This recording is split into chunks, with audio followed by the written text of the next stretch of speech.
Obrigado a todos pela presença aqui.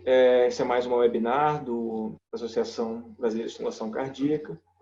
E estou muito feliz aqui, dessa vez estou de coordenador, mas, na verdade, só a peça mais irrelevante desse momento é que nós temos aqui o Dr. Maurício Canavaca, discutindo sobre ablação de fibrilação atrial, o STAR-AF2 Trial, o ATTEST Trial. O Dr. Tasso vai dar uma aula espetacular sobre o CASTOR-AF, discutindo ablação de cardíaca. E também nós temos aqui o Dr. Pedro Dragão, diretamente de Portugal, discutindo um trial que gerou muita polêmica aqui no nosso meio, que é o estudo Cabana, seus desdobramentos, e brilhantemente comentado pela doutora Thaís Nascimento, doutor Evilásio Leobim, são grandes amigos meus também, eletrologistas aqui, também trabalham com estimulação cardíaca. Por favor, o trabalho é todo seu, virtual, ainda assim, mas ainda é seu. Legal. Obrigado, Bruno. Obrigado, Estela, pelo convite. Prazer estar com vocês aqui essa noite.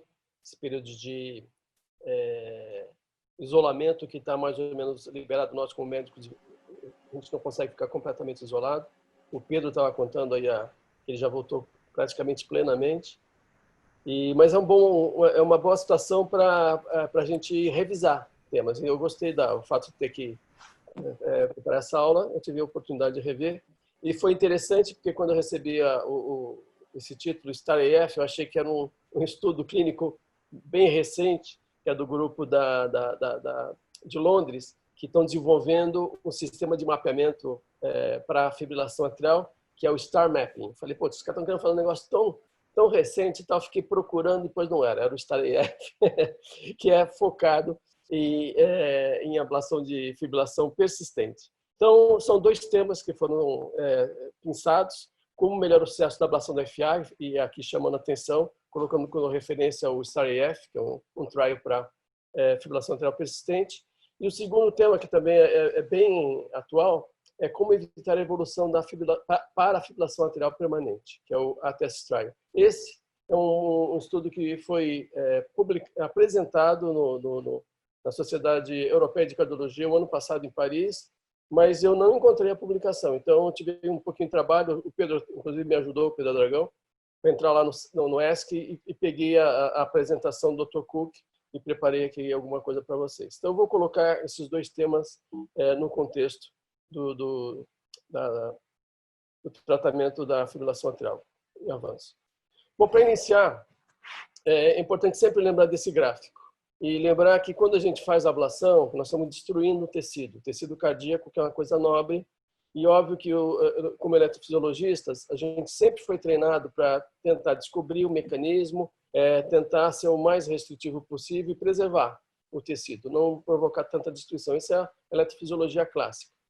E esse tipo de approach, de técnica, foi difícil para a gente começar a tratar a fibrilação atrial.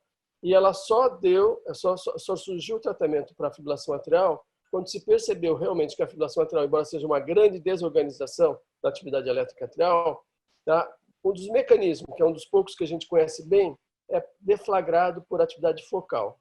São essas sístoles, taquicardias atriais muito rápidas, que vêm predominantemente dentro das veias coronárias, vocês sabem isso muito bem, mas é importante ressaltar que esse é um dos poucos mecanismos que nós conhecemos bem e que nós temos uma técnica bem adequada. Então, a fibrilação atrial paroxística, no momento que nós descobrimos esse mecanismo, surgiu uma série de técnicas, de tecnologias para tentar. Primeiro, a gente percebeu que era quase que impossível localizar o foco dentro da veia. Então, empiricamente, se isola as veias pulmonares. E o que nós tivemos de avanço nesses últimos anos foi a tecnologia. A indústria trabalhou fortemente e nós temos agora equipamentos que são muito mais efetivos do que nós tínhamos 10 anos atrás. Então, a evolução aqui caminha em cada vez mais se conseguir o isolamento das veias de uma forma definitiva e com segurança e com rapidez. Então, tem uma série de estratégias atualmente, mas trabalhando em cima do conceito de isolamento das veias coronárias. O que sobra na FA paroxística é que tem um grupo de pacientes que tem os focos extravenosos. Então, esse é um capítulo ainda que não está bem resolvido. Uma das grandes limitações em ablação de FA paroxística são esses focos venosos. Agora, o que é mais complicado, um desafio que continua permanente nos últimos 10 anos, o avanço foi pequeno, no grupo de pacientes que tem fibrilação atrial persistente. Nesses, a gente sabe que os focos dentro das veias, eles são importantes para a deflagração e manutenção, mas existem alterações elétricas e ultraestruturais no tecido atrial, com o passar do tempo e com esse remodelamento, que tornam o mecanismo eletrofisiológico muito complexo. Nós temos várias hipóteses, trabalhamos em várias hipóteses, mas não se conhece perfeitamente esses mecanismos, e por isso a dificuldade de fazermos ablação nesses pacientes. Então, ela é usada, a técnica aqui é muito empírica, e aqui o que acaba acontecendo é uma grande ablação, uma destruição muito importante. Dentro das estratégias utilizadas aqui no Guideline de 2017, da Sociedade Europeia, junto com o Heart Rhythm e as outras sociedades, aqui descreve o que se faz no mundo, ainda é aceitável. Aqui, como indicação A, para todas tanto a fibrilação atrial paroxística como persistente, o isolamento das veias e o isolamento antral. Essa é a indicação. Todas as outras alternativas são possíveis. Tudo que as pessoas, de modo geral, fazem foi aceito nesse consenso e ela recebe uma recomendação 2B. Desde a criação de linhas no teto, linha do istmo, fechar os circuitos macro-reentrantes, associando o isolamento da capa superior, fechando o box, eventualmente isolando o apêndice auricular, fazer como se fosse um maze, praticamente o cirúrgico, tá certo?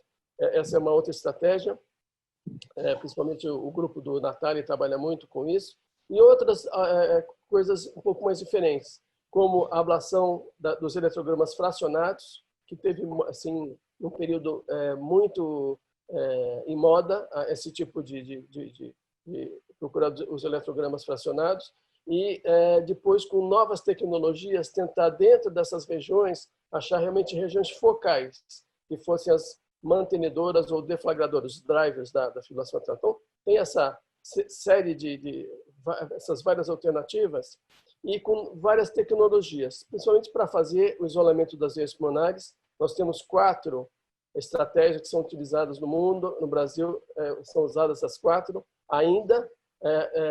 Isolamento elétrico guiado pelo laço e raio-x, cada vez menos, mas ainda vários centros, por exemplo, no INCOR ainda nós fazemos para paciente do SUS. O uso do PIVAC, que foi uma tentativa de facilitação de fazer a ablação sem ter que fazer uma movimentação ponto a ponto. Ela teve um certo sucesso, muitos grupos usaram. Eu creio que agora ela está diminuindo. Teve muita discussão a respeito da microembolização cerebral, assintomática, e vários grupos deixaram de usar. As duas que são mais utilizadas e vêm crescendo cada vez mais em termos de tecnologia, aprimoramento, o uso do sistema tridimensional, seja pelo Biosense Webster, ou seja pela Abbott, né? E aplicações com sensor de contato, catéter irrigado, uso de softwares para validar a lesão que está sendo construída. Então, isso são os últimos avanços. E aqui com a CRIO também, a CRIO teve um avanço brutal com esses novos balões que congelam toda a face anterior, balões muito grandes, e com isso os estudos comparativos entre radiofrequência e criobalão, basicamente eles mostram uma semelhança de resultados em termos de recorrência, segurança e tudo mais. Então, é mais uma decisão do operador pelo tipo de tecnologia. Esse aqui foi um survey que foi feito na Europa, eu creio que foi em 2015, perguntando para os eletrologistas que técnica que eles usavam, por exemplo, se o paciente tinha fibrilação atrial persistente, mas não persistente prolongada. Vocês vejam aqui que a maioria usava apenas o isolamento das veias pulmonares, vocês vejam aqui 57%, mas grande parte dos pacientes, dos médicos ainda usavam outras tecnologias associadas, alguns já com café, né? Mas é interessante que aqui o rotor, que já era bem conhecido, desde 2010 ele ia sendo utilizado, nenhum grupo clínico da Europa estava utilizando. Quando a ablação é fibrilação atrial persistente, vocês vejam que as outras metodologias, elas aumentam mais, as pessoas não ficam satisfeitas de fazer só isolamento das veias, e várias outras técnicas são utilizadas, exceto o uso do rotor, que não entrou numa prática clínica em grande dimensão. Então, aqui entra o estudo STAR-EF2. O grupo do Canadá é um grupo canadense, eles se juntaram, vários anestesiologistas, vários hospitais no Canadá. Eles já tinham feito um estudo anterior que chamava STAR-EF, o primeiro, né? Que era uma comparação entre isolamento das veias pulmonares versus isolamento das veias pulmonares mais ablação de café, certo? Ou tinha uma terceira que era só o café, só fazer o café. Esse foi o STAR-EF1, foi em 2010, eu creio que eles apresentaram isso em 2010. E eles observaram nesse primeiro estudo que a associação do isolamento mais ablação com café, ela era muito mais efetiva do que as outras duas. Tá? Era um paciente com FA paroxística e persistente, misturado nesse grupo. Então, eles bolaram esse estudo, que eu creio que era para comparar, basicamente, o isolamento das veias com café versus o isolamento mais ablação linear, que é muito comum naquele stepwise approach do SHR. Linha do teto, linha do istmo, isolamento. E aqui colocaram com o grupo controle o isolamento único. Vocês vejam que aqui foi 1:4, né? 64, 254, 250. Essa foi a randomização que eles fizeram. Eles estavam de olho aqui, basicamente, para ver se qual dos dois seria o melhor, porque eles achavam que já o café com o isolamento seria melhor que o isolamento. Mas aí eles tiveram uma surpresa, que aí, ao longo de 18 meses, basicamente, a média do estudo, não houve diferença significativa. Tá certo? O isolamento isolado, ele teve até uma vantagem inicial, mas depois, com o tempo, ele acabou se igualando às outras duas técnicas que não teve diferença significativa. Então, os dois procedimentos, eles aumentam o tempo de procedimento, aumentam o risco da intervenção, e, na verdade, usando a estratégia aqui, com a tecnologia, na época, o que eles usaram era o sistema da Sanjude, né, que era o material utilizado para esses procedimentos. A grande limitação que eu vejo desse estudo, que foi feito talvez em 2012 a 2014, 15 ou 2011, por aí, é que a tecnologia utilizada na época para fazer as lesões e o próprio mapa não é tão adequado como hoje. Então, fazer linha de bloqueio, a grande limitação é você não fazer a linha completa e deixar o paciente passar a ter taquicardias atriais. Então, essa é uma limitação que eu creio que deve ser corrigida nos próximos estudos. Aqui, a questão dos efeitos adversos foram pequenos, mas vocês vejam que teve uma morte por fístula, justamente no isolamento mais a ablação dos cafés. Então, essa é uma limitação das ablações, quando a gente tem que abordar a parede posterior, principalmente quando se pensa em fazer box. Essa é uma das limitações, um dos motivos que nós referimos muito o box durante alguns anos, até que a gente conseguisse adquirir uma estratégia que desse segurança para fazer o box. Porque se você tenta fazer o box e não faz completo, o paciente tem grande chance de ter recorrência. O que a gente espera para frente? Porque agora, quem faz esse procedimento tradicionalmente fica constrangido, fica com dificuldade. A menos que você tenha, durante o procedimento, o paciente com flutter atrial, direito ou esquerdo, você acaba criando as linhas. Mas fazer já como padronizado, frente a estudo randomizado mostrando que o benefício claramente não traz benefício, é difícil. Então, o que surgiu, o que outras frentes de investigação, basicamente tem duas, assim, como sempre tem na eletrofisiologia, um grupo tentando achar a fonte de origem, o foco eletrofisiológico, usando as tecnologias muito complexas, como o sistema do Fermi, que foi desenvolvido pelo Narayan, e que fez um sucesso enorme. Ele está trabalhando com isso há mais de 10 anos. E logo em 2012, vocês vejam, junto com vários eletrofisiologistas americanos muito conceituados, eles conseguiram mostrar que quando se fazia o mapeamento dos rotores e se fazia o isolamento das veias e se acrescentava a ablação dos rotores, que em média ele achava pelo menos 2 rotores por paciente, o resultado era muito superior em relação aos pacientes que faziam apenas o isolamento das veias. Então, isso teve impacto inicial. Qual foi o problema desse estudo? É que quando se tentou reproduzir, a reprodução foi muito ruim por vários eletrofisiologistas. Então, ficou com a impressão de que o sistema é muito operador dependente, depende da habilidade que ele tem para reconhecer aqueles sinais que são bem subjetiva a análise dos movimentos de rotação que são identificados. Mas existe uma série de outros trabalhos em cima desse conceito e com novas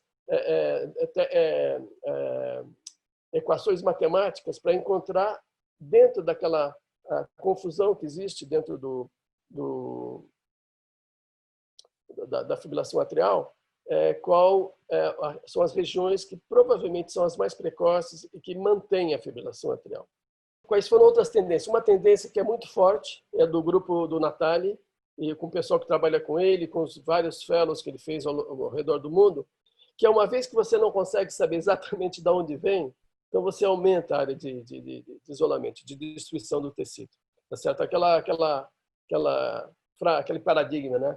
No atrial fibrillation, né? Você vai isolando e tirando todas as regiões. Vocês vejam que se você for fazer um mapa de voltagem disso aqui, isso vai ficar tudo totalmente vermelho, né?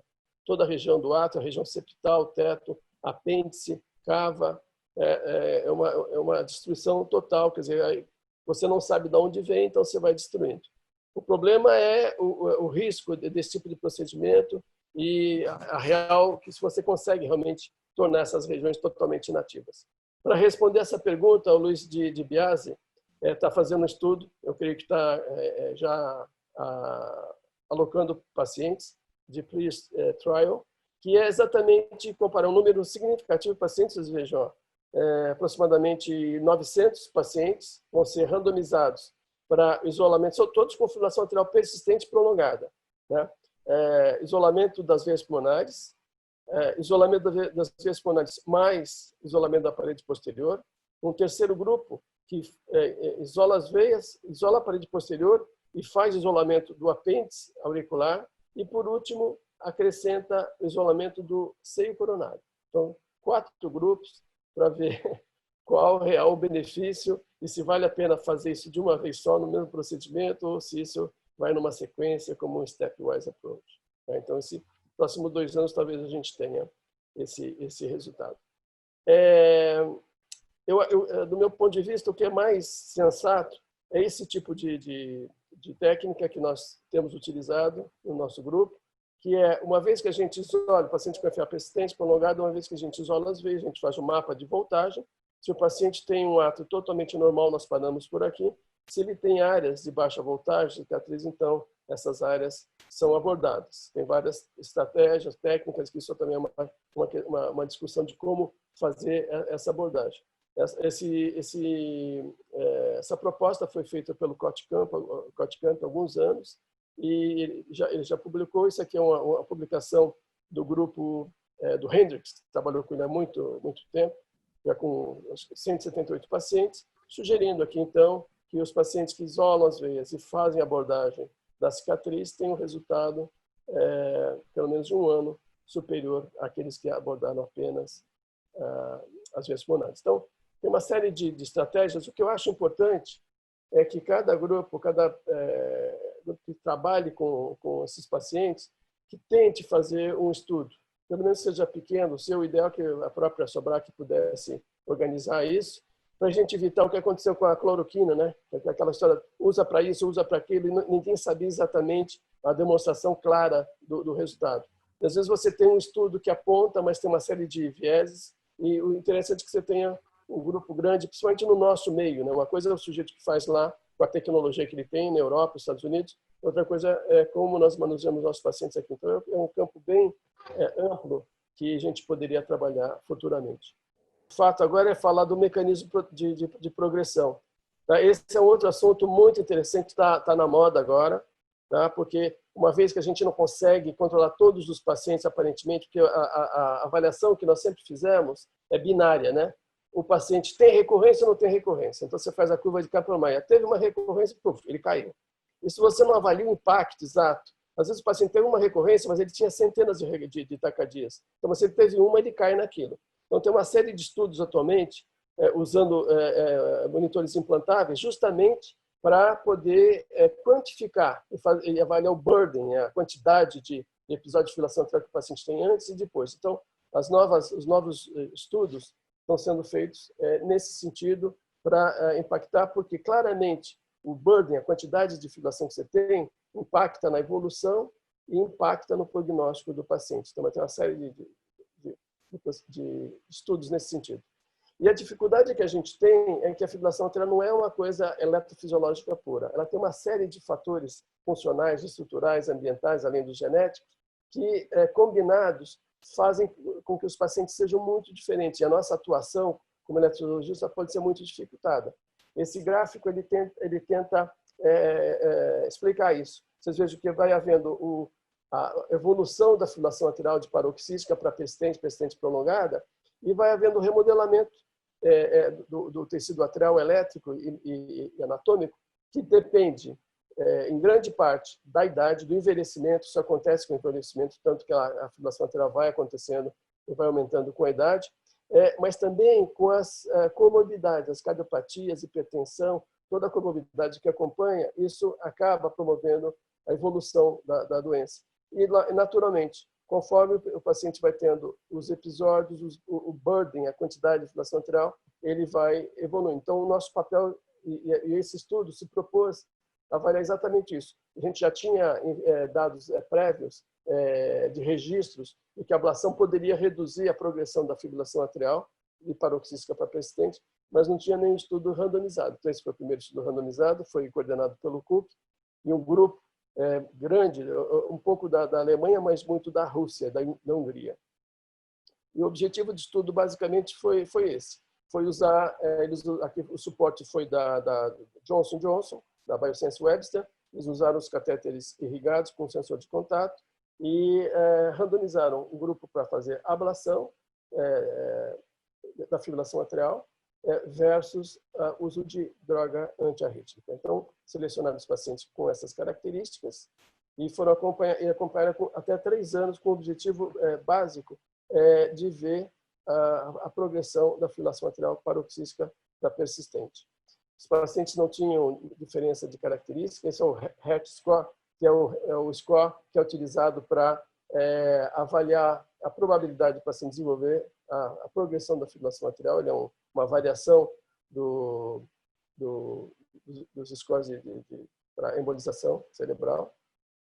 E aqui a história médica deles também não era diferente. Então, só focando aqui o principal, ao longo de 3 anos, ficou claro o benefício da ablação versus uso de drogas antiarrítmicas. Foi praticamente significativa a resposta dos pacientes. Os pacientes que fizeram ablação se mantiveram mais tempo em ritmo sinusal. E o foco do estudo, então, foi avaliar a progressão da fibrilação atrial paroxística. Vocês vejam que aqui, foi muito baixa a progressão, 1.3, 2.4, 2.4 ao longo de 3 anos, os pacientes do grupo de FA paroxística que fizeram ablação para persistente. Enquanto aqueles que estavam em uso de medicação, a progressão foi muito maior, foi até 17,5%, quase 10 vezes mais do que o grupo que tinha feito a ablação. Então, eles concluem que esse estudo comprova essa hipótese de que a eliminação dos episódios de fibrilação, reduzindo o burden de FA, embora eles não tenham tido esse tipo de avaliação, eles não tinham monitores implantáveis para avaliar bem o burden, e isso pode modificar o prognóstico dos pacientes. E que, se isso for confirmado em novos estudos, ele pode ser eventualmente incluído nos próximos guidelines. Obrigado, desculpe aí pelo passar do tempo. Pessoal, obrigado. Só a fim da gente ter mais tempo, mais liberdade para debate, a gente vai seguir com as palestras aqui. Agora, na sequência, o Dr. Tasso vai falar do GastroEF. Obrigado, Maurício. A gente vai, aí no final, todo mundo consegue debater com mais tranquilidade. Tasso?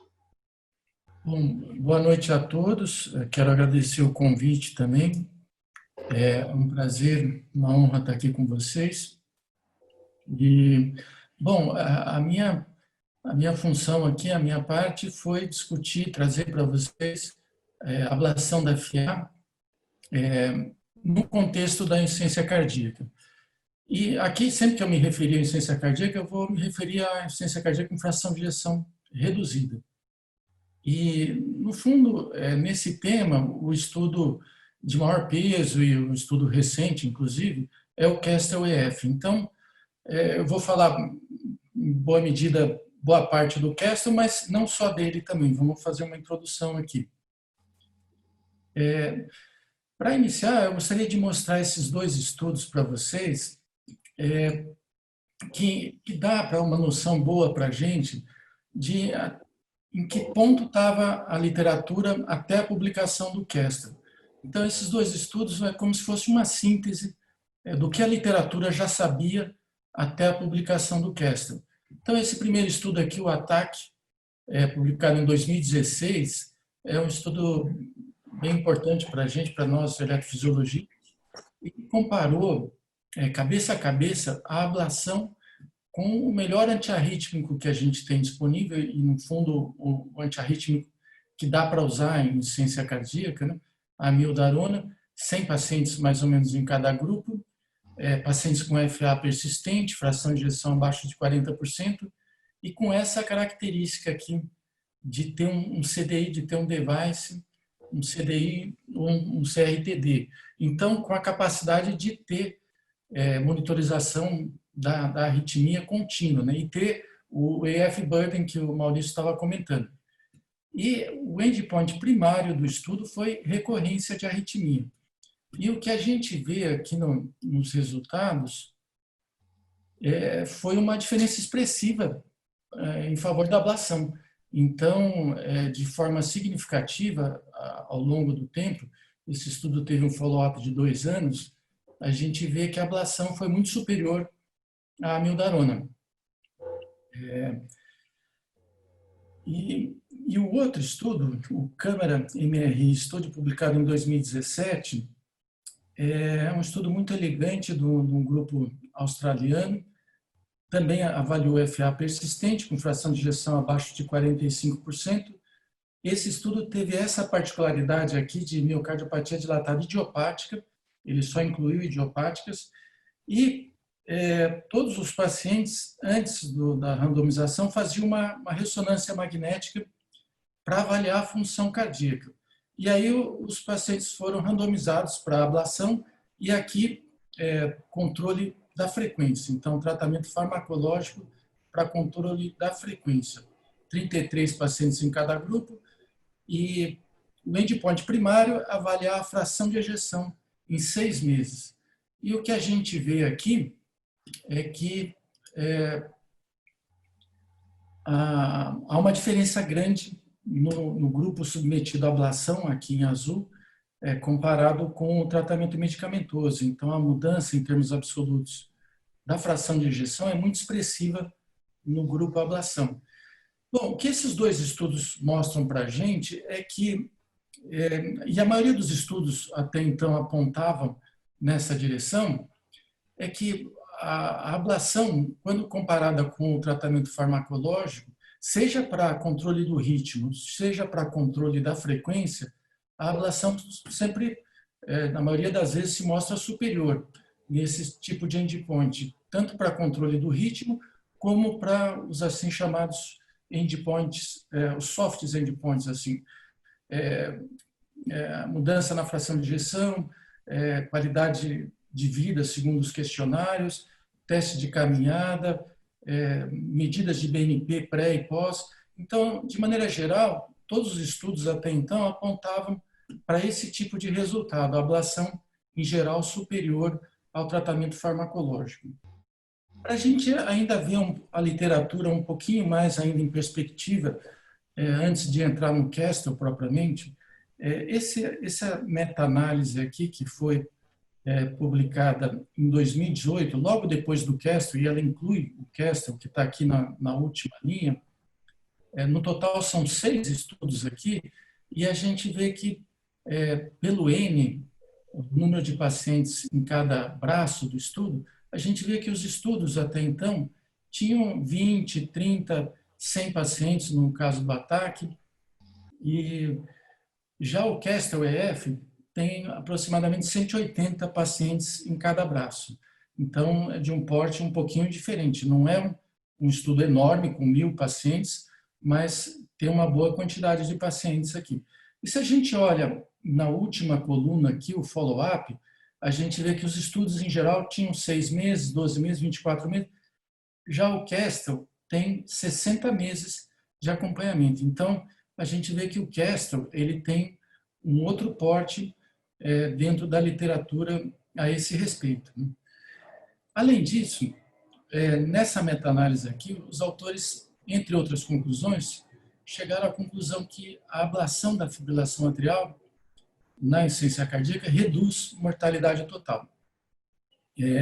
Isso de maneira significativa. Além dessa conclusão aqui, eles fizeram uma análise muito interessante, tentando ver qual o peso de cada um dos estudos nessa conclusão aqui. Então, eles retiraram individualmente cada um dos outros 5 estudos e ainda assim continuava conseguindo chegar nessa conclusão aqui e manter a significância estatística. Já se tirasse o Castle, se tirasse os pacientes do Castle, perdia essa conclusão aqui, perdia a significância estatística dessa conclusão. Então, mostrando que dentro desse tema da ablação da fibrilação atrial, o Castle realmente tem um peso diferente, ele é um estudo de outro porte, assim. Bom, agora a gente, entrando no Castle propriamente, foi publicado em 2018, em fevereiro, no New England, e eu destaco aqui 2 particularidades do Castle que eu acho que vale a pena a gente ter em mente. A primeira é que o Castle ele não foi avaliar os assim chamados soft endpoints, tipo fração de ejeção, se mantém o ritmo sinusal, se o questionário de qualidade de vida melhora. Ele foi avaliar o que costuma se dizer hard endpoints, né? Então, ele foi analisar uma combinação de mortalidade e um dado de morbidade, um dado relevante de morbidade, internação por insuficiência cardíaca. E, além disso, ele foi fazer esse tipo de análise num segmento bem longo, de 60 meses, como eu falei antes. E, entrando nos detalhes do estudo, então, ele avaliou FA paroxística persistente, pacientes que tiveram falha por uma droga ou preferência do paciente, fração de ejeção abaixo de 35%, classe funcional igual ou superior a 2, e com essa característica aqui, foi um estudo patrocinado pela Biotronic, e então os pacientes tinham que ter um CDI ou um CRTD com a capacidade do home monitoring. Então, aqui a gente tinha a avaliação do ritmo de forma contínua, né? 24 horas por dia, 7 dias por semana. E tinha a informação da carga de FA, do AF burden. E, como eu falei, o endpoint primário foi mortalidade total ou internação por insuficiência cardíaca e diversos outros endpoints secundários. O estudo, ele ficou aberto, randomizando de 2018 a 2016, então, portanto, 8 anos. Essa é uma das críticas que se faz ao Castle. Um estudo longo, né? Torna um pouco heterogêneo o estudo. As técnicas, às vezes, evoluem ou mudam ao longo do tempo. 33 centros e 60 meses de evolução, divididas momento a momento aqui ao longo do tempo. Durante esse período de 8 anos, 3.000 pacientes eram elegíveis, não eram candidatos a entrar no Castle, mas efetivamente acabaram entrando no estudo 363 pacientes, ou seja, mais ou menos aproximadamente 10% dos possíveis candidatos acabaram entrando no estudo. Então, essa também é uma das críticas que se faz ao Castle. De alguma forma, aqui do número possível, dos possíveis candidatos a entrar no estudo, somente 10% acabaram efetivamente entrando no estudo. Então, é possível que esse grupo aqui seja, de alguma forma, selecionados, pacientes selecionados, que a gente não sabe bem de que forma. E aí, então, randomizados para o grupo ablação, 179 pacientes, e o grupo droga, 184 pacientes. Aqui, comentando só a técnica de ablação, que foi a exposição anterior do Maurício, no fundo, por protocolo do estudo, era mandatório fazer o isolamento das veias pulmonares. E qualquer linha adicional, qualquer técnica adicional, ficava a critério do operador de cada um dos centros. A gente sabe nos resultados que 53% dos pacientes, mais ou menos, fizeram linhas adicionais e o restante, 47%, ficaram só com o isolamento das veias pulmonares. No grupo drogas, a ideia era preferencialmente controle do ritmo, mas também ficava em aberto de acordo com o médico de origem, o médico assistente. A gente sabe nos resultados que, no fundo, acabou ficando 70% com controle da frequência e 30% com controle do ritmo. Olhando a população do Castor, o grupo ablação e o grupo tratamento medicamentoso, eu chamo a atenção aqui para a idade, 64 anos.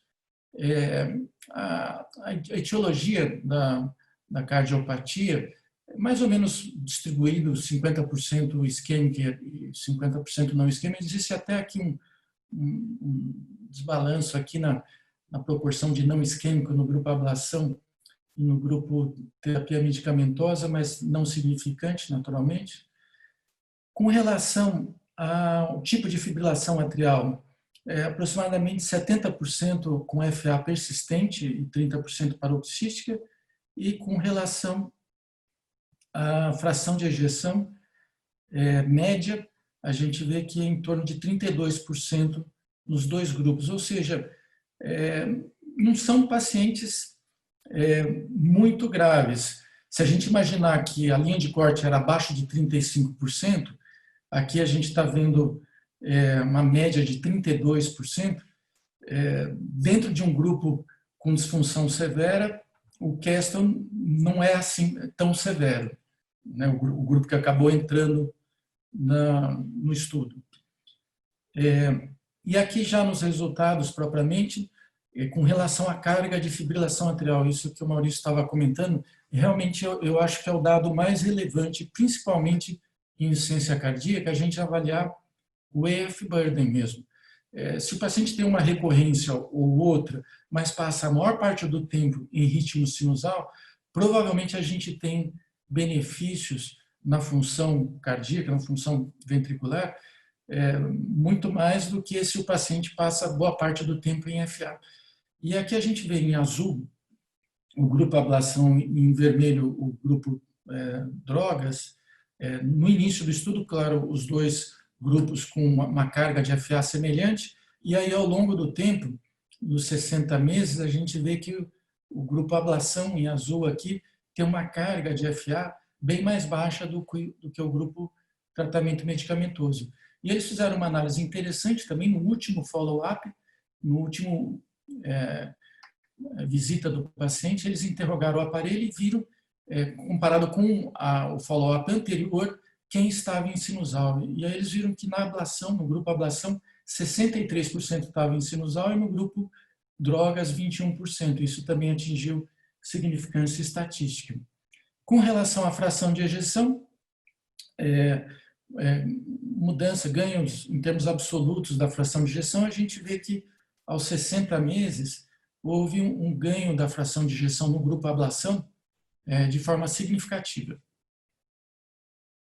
Então, indo para o resultado principal do estudo, o endpoint primário, a gente vê que os dois grupos, o grupo em ablação, o grupo submetido à ablação comparado com o grupo droga, as curvas elas se separam ao longo do tempo e há uma redução significativa dos eventos no grupo ablação, uma redução de 38%, e isso atingiu significância estatística.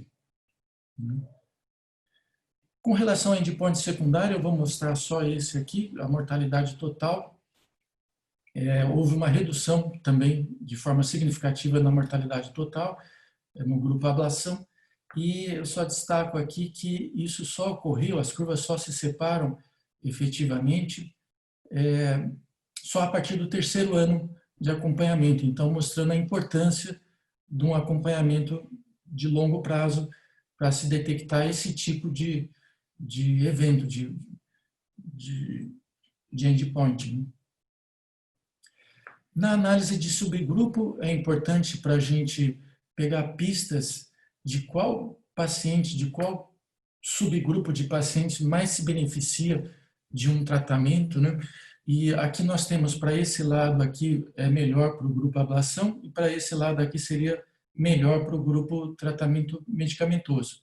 E o que a gente vê aqui, no tipo de FA, na FA persistente, há uma tendência para ir melhor para a ablação, o grupo com FA persistente. Isso é interessante, porque numa primeira análise a gente poderia pensar que os pacientes com FA paroxística respondem melhor à ablação.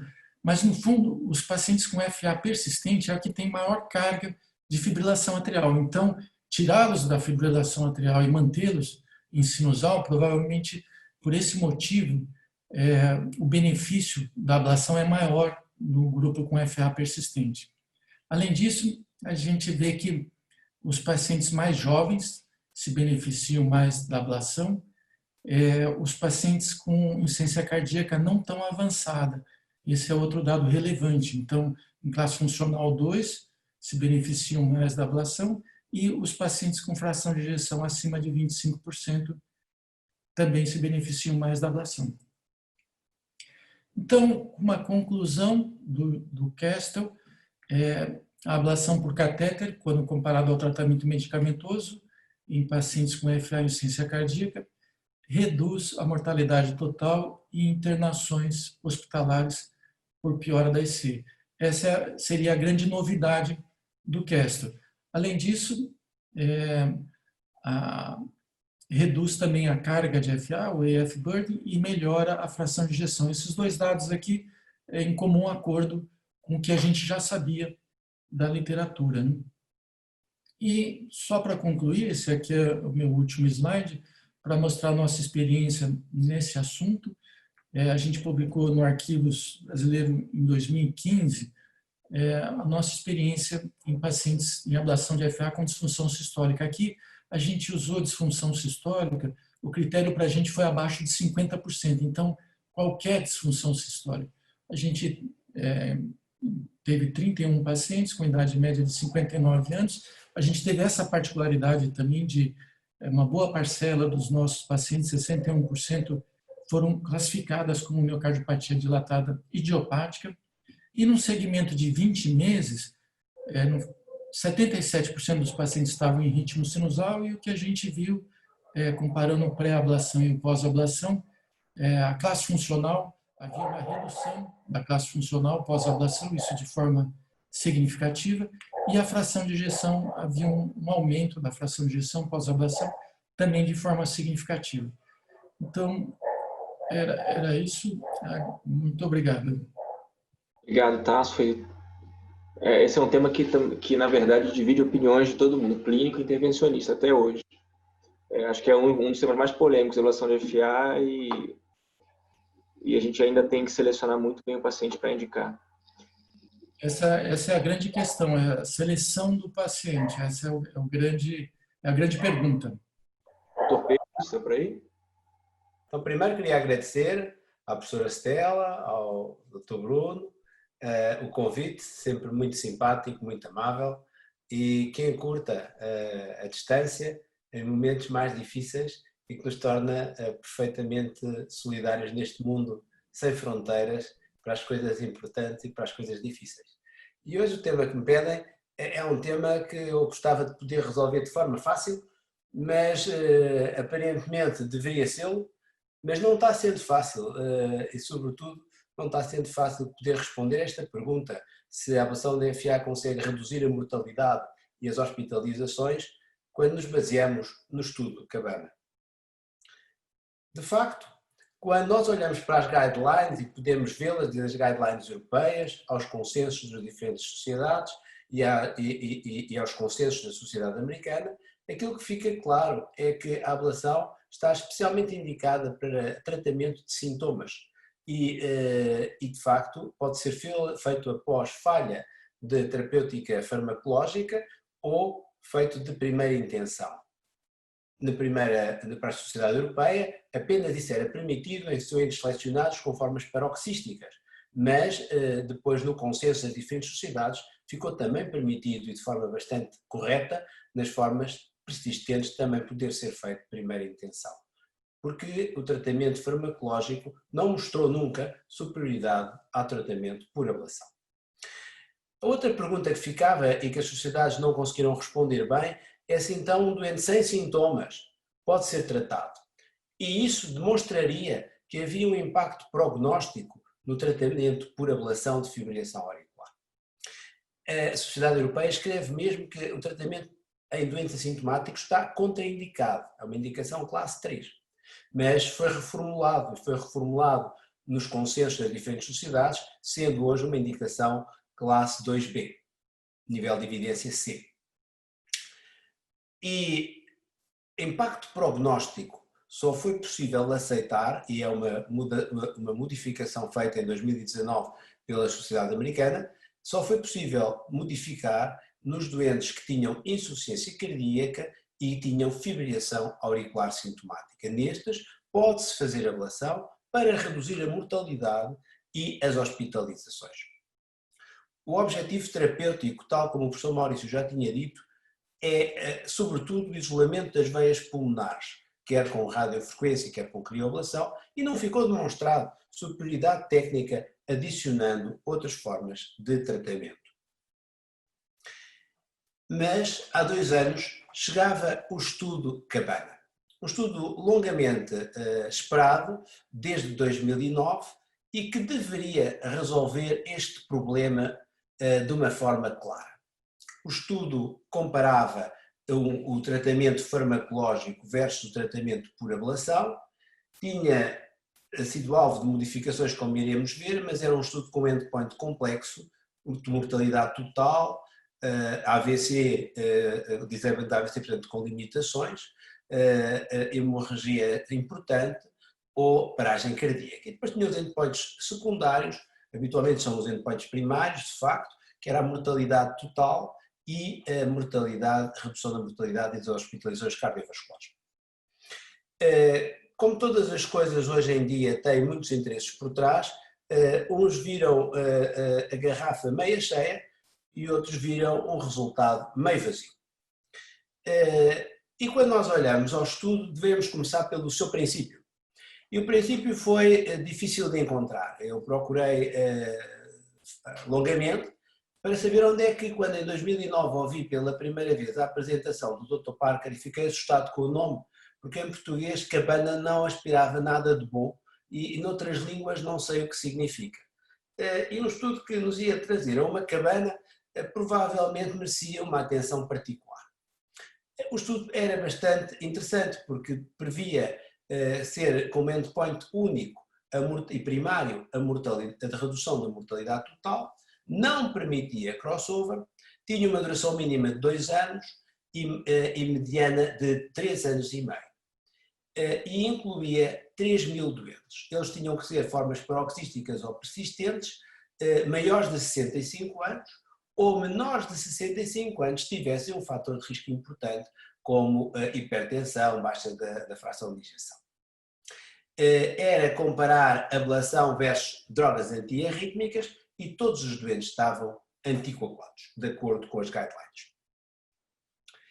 Mas 3 meses antes de ter sido apresentado no Heart Rhythm de 10 de maio de 2018, ou seja, em fevereiro, janeiro e fevereiro, em janeiro é enviado o desenho do estudo para o American Heart Journal e passado um mês ele é aceito. Mas era tão diferente daquele editorial fácil, perceptível de 2009. Em 2009 era uma demonstração de superioridade por redução da mortalidade total sem crossover. Em 2013 era um endpoint complexo devido à baixa de recrutamento e à baixa de eventos. Era a mortalidade total, mais a hemorragia, mais o AVC, mais a paragem cardíaca e de facto, aceitava-se um crossover entre 25% a 30% de drogas para ablação. O doente estava a fazer no braço de farmacológico, mais de praticamente um terço, um quarto a um terço, podia vir a fazer crossover.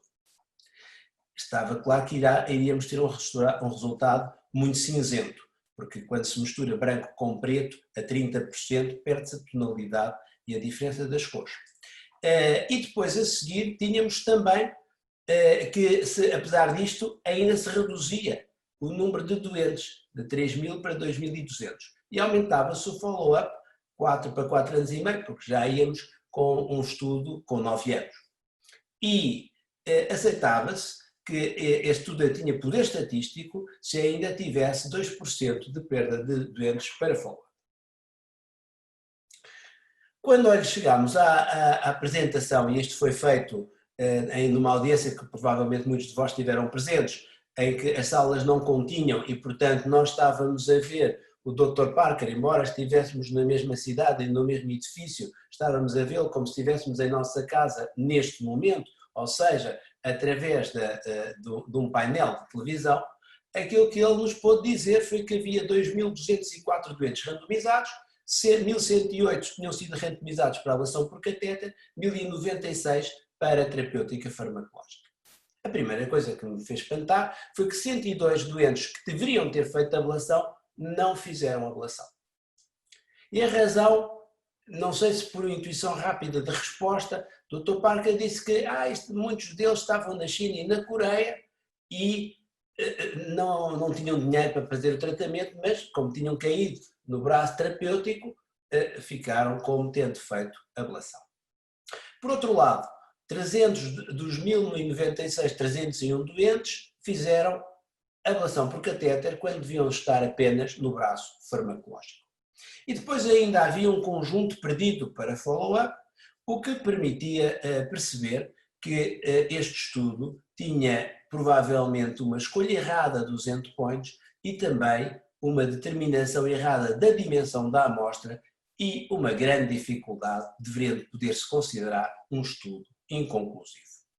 Mas, mesmo em coisas inconclusivas, podemos tirar algumas conclusões. Analisemos o estudo em si mesmo. Um terço dos doentes tinha menos de 65 anos.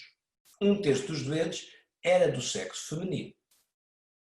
Mais de um terço dos doentes tinha insuficiência cardíaca e tinha uma classe funcional para fibrilação auricular 3 e 4 em 40%. Grande percentagem, 57%, tinham formas persistentes e destas 10% eram formas persistentes de longa duração. Portanto, eram doentes com alguma complexidade.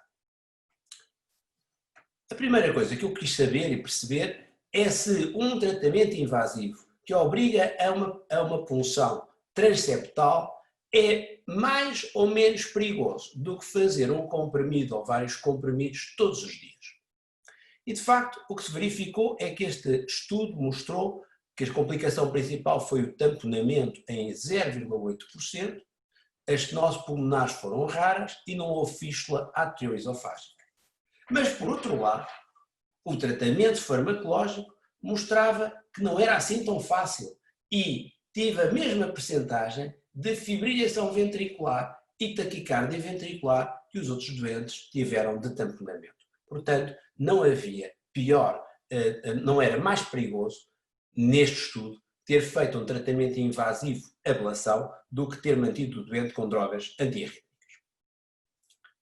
E os resultados foram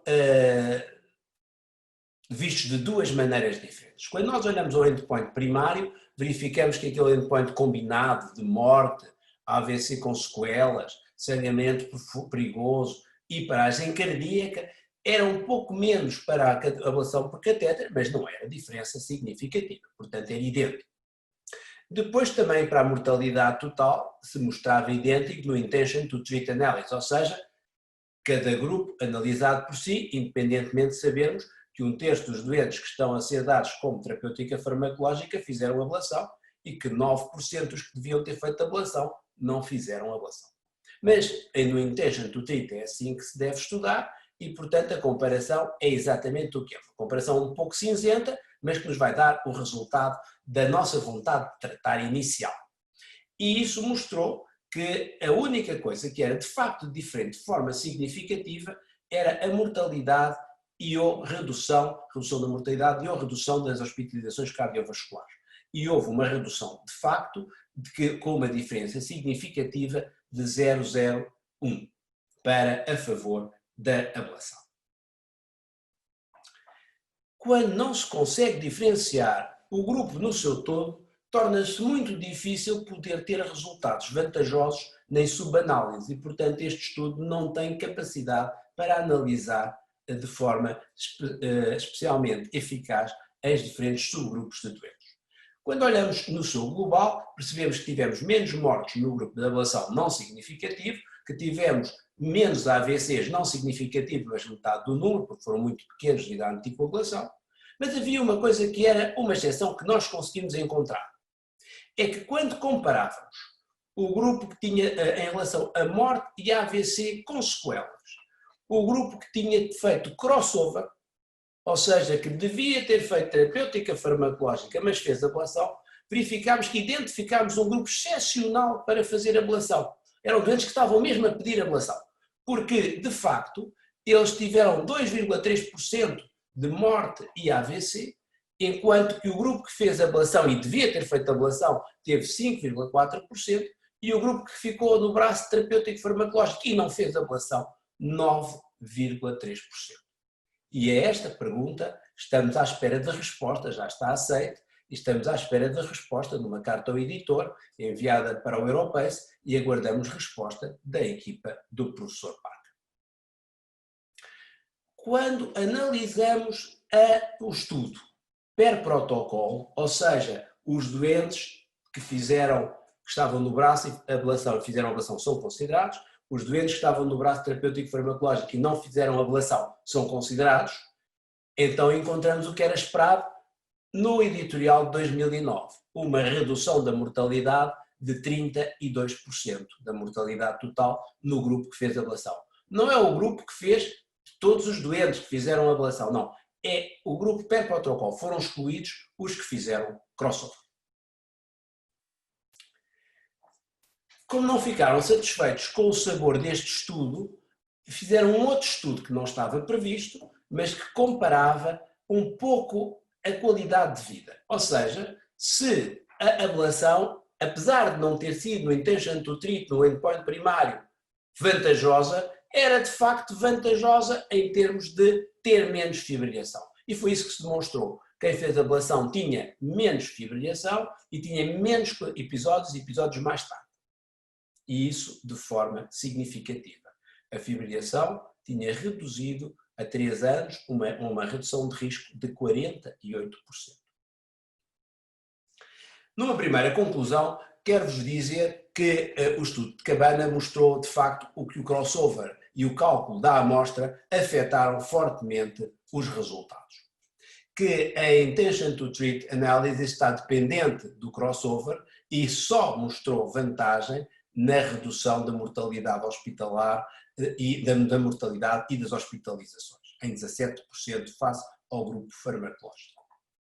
E também uma redução de 48% na recorrência de fibrilação auricular a favor dos doentes que fizeram e que estavam no grupo de ablação.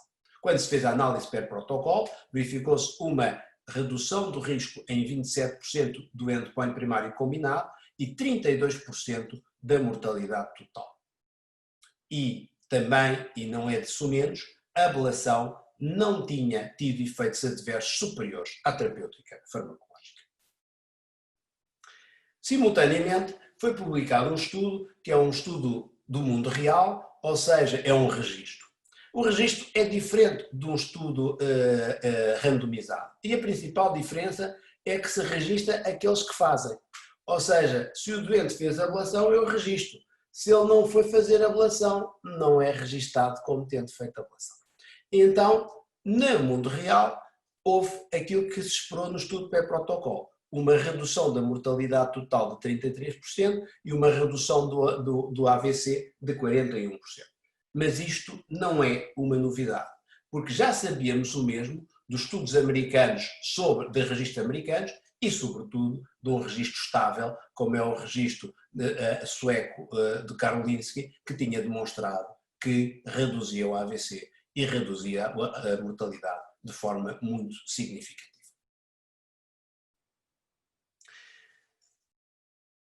Mas nós gostamos de saber quantos doentes precisamos de tratar para salvar uma vida ou para reduzir um evento de morte ou hospitalização.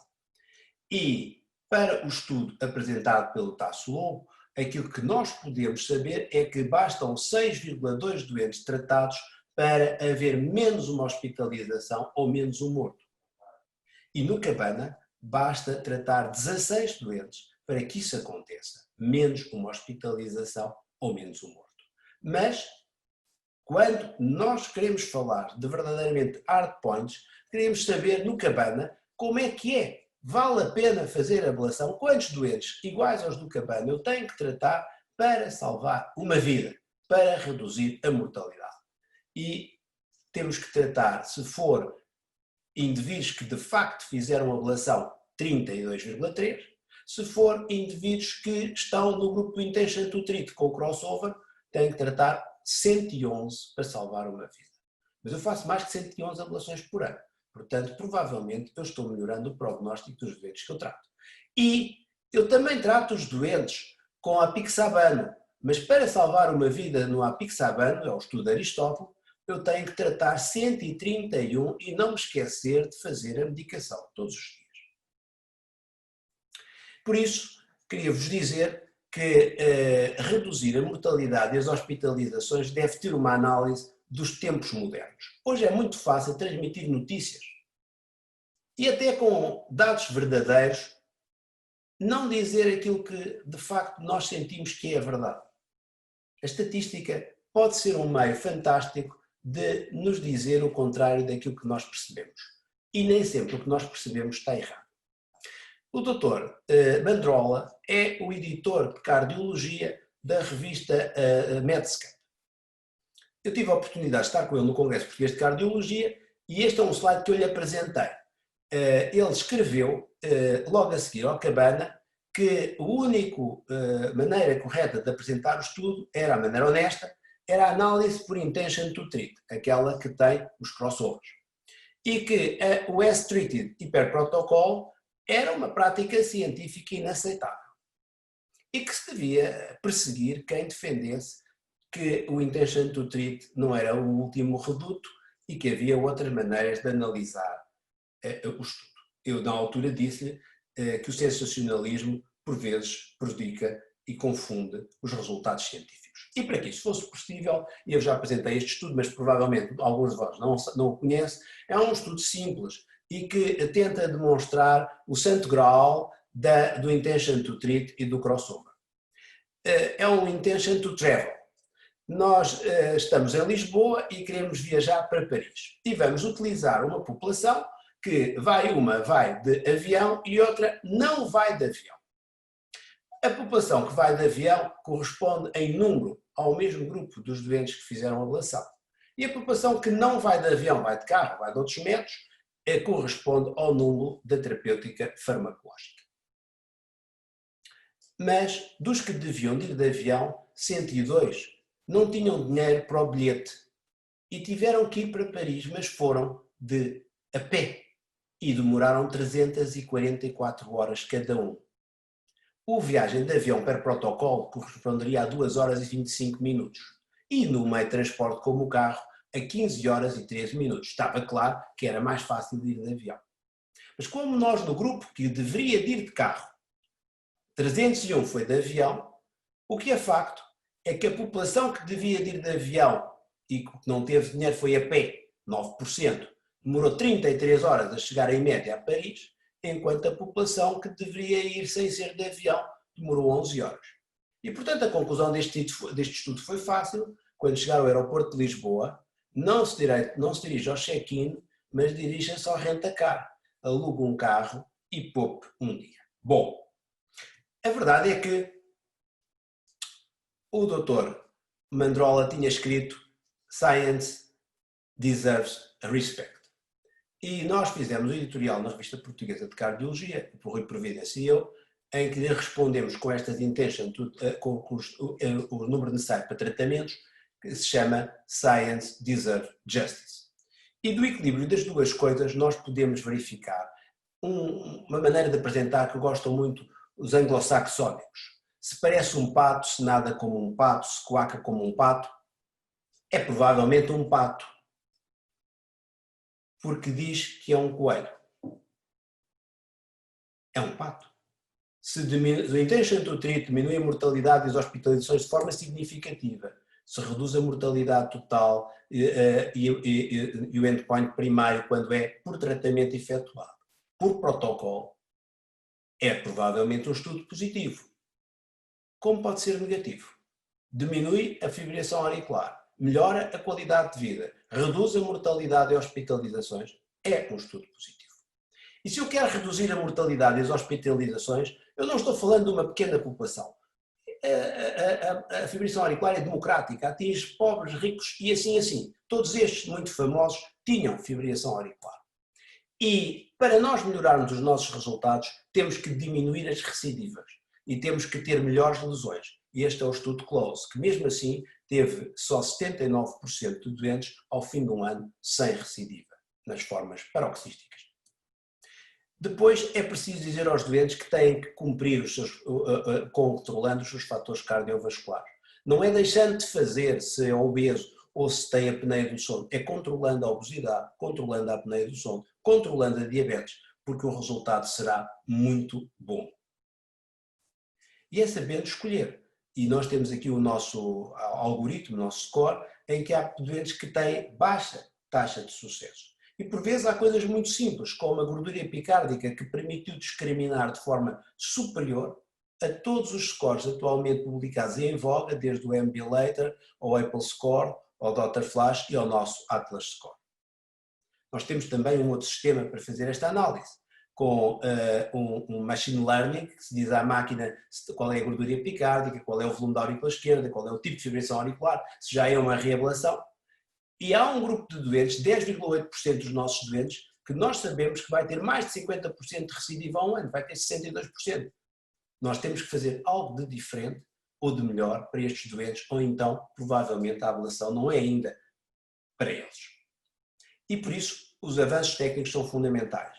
É fundamental ver a evolução da eletroporação, a evolução dos mapas de alta definição, a capacidade dos computadores nos indicarem os locais de maior interesse e ainda a possibilidade de avaliarmos um follow-up de forma muito precisa, utilizando os novos gadgets, como por exemplo aqueles que permitem a qualquer um, quando tem sintomas, ver se de facto está ou não em fibrilação auricular.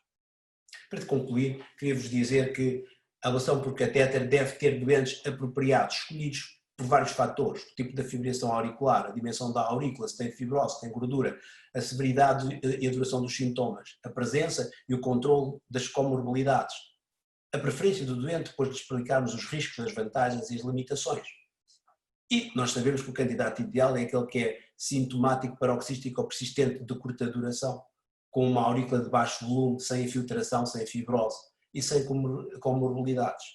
Mas esses são provavelmente uma percentagem baixa dos doentes que precisam de ser tratados. É necessário termos algoritmos que permitam reconhecer os melhores candidatos e conhecer os novos alvos terapêuticos que permitam aumentar o sucesso da ablação. Obrigado. Doutor Pedro, muito obrigado.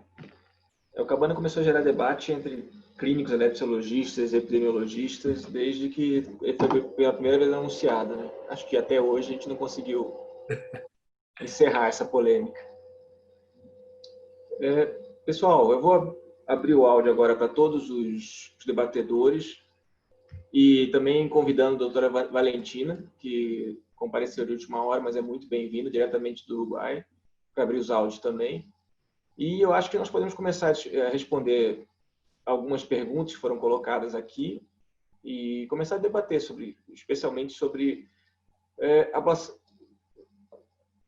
Em relação à ablação de fibrilação atrial, qual que é a técnica que vocês, num paciente com FA paroxística, isso foi uma pergunta aqui, primeiro procedimento, vocês preferencialmente vão direto para as veias ou vocês costumam fazer mais istmo cavo tricuspídeo, linhas, acessórias? Qual é a prática de vocês? Depende um pouquinho da característica clínica do paciente, mas, em geral, esses pacientes no primeiro procedimento, pacientes com filação paroxística, o foco do procedimento é o isolamento das veias pulmonares. Quando o paciente é muito jovem, pacientes abaixo de 45 anos e que têm taquicardias, já começaram a ter taquicardias bem jovens, faixa dos 20, 30 anos, é fundamental investigar se eles não têm nenhuma taquicardia supraventricular, principalmente via acessória. Desde quando o que acontece que atrapalha um pouco é que o paciente tem uma taquicardia por reentrada nodal. E aí você fica em dúvida se você só faz a ablação da taquicardia por reentrada nodal ou faz as duas coisas ao mesmo tempo. Então, essa é uma questão que pode abrir um debate. Mas, em geral, se o paciente tem um coração bastante normal e não tem documentado flutter ou taquicardias atriais sustentados, esse paciente vai para isolamento das veias pulmonares, aí ele pode ser submetido a 2 tipos de procedimentos que a gente utiliza hoje. A ablação ponto a ponto com radiofrequência ou a crioablação. Tá? Eu acho que a crioablação é um procedimento novo aqui no Brasil, a gente está começando a utilizar pelas dificuldades, basicamente, de liberação do sistema de saúde, mas que já é usado há muitos anos e os estudos clínicos comparativos mostram que ele é bastante efetivo. E ele é bem prático de ser realizado. Então, eu acho que esse é um paciente candidato aos dois tipos de procedimento. Eu concordo também com o Maurício, com relação a essa estratégia inicial. Acho que a fase investigatória, somente nesses pacientes com coração estruturalmente normal, se for um paciente jovem, afastar a possibilidade de flutter, porque se tiver flutter documentado, não adianta fazer só o tratamento da ablação da fibrilação atrial, teria que fazer realmente, se for um flutter típico, o istmo, cavo tricuspídeo, para poder dar um suporte na ablação. E o foco principal se baseia realmente no isolamento das veias pulmonares no primeiro procedimento. E a técnica da crioablação, assim, eu não tenho experiência, a gente não tem aqui no Ceará. A gente utiliza realmente como mapeamento eletroanatômico e atualmente utilizando a High Power como uma opção também de tratamento, utilizando potências um pouco mais altas, com o intuito de tentar diminuir um pouco o tempo do procedimento. A gente tem conseguido diminuir bastante aí numa primeira volta o isolamento das veias pulmonares. Aqui em Salvador a gente também tem usado bastante isolamento como primeiro foco, e aí uma das coisas que eu queria que o Maurício comentasse e os outros colegas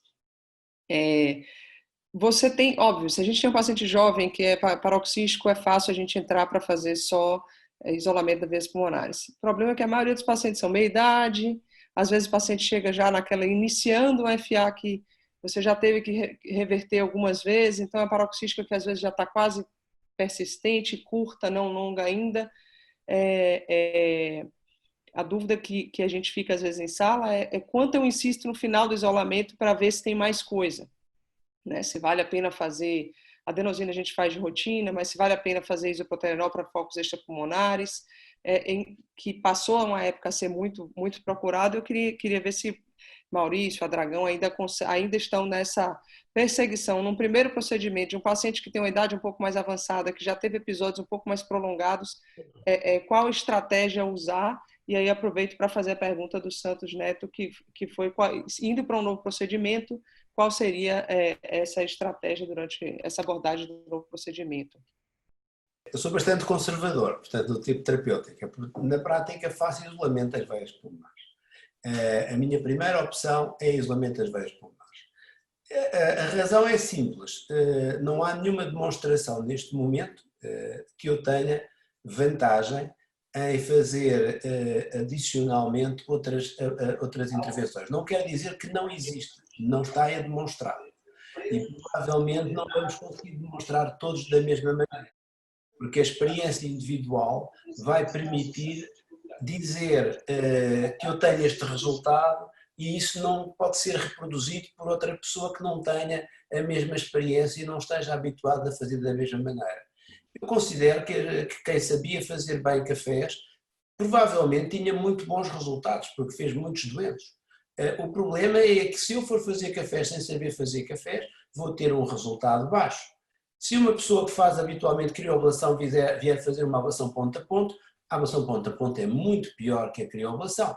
Se eu sei fazer muito bem ponta a ponta, aborrece-me fazer crioablação.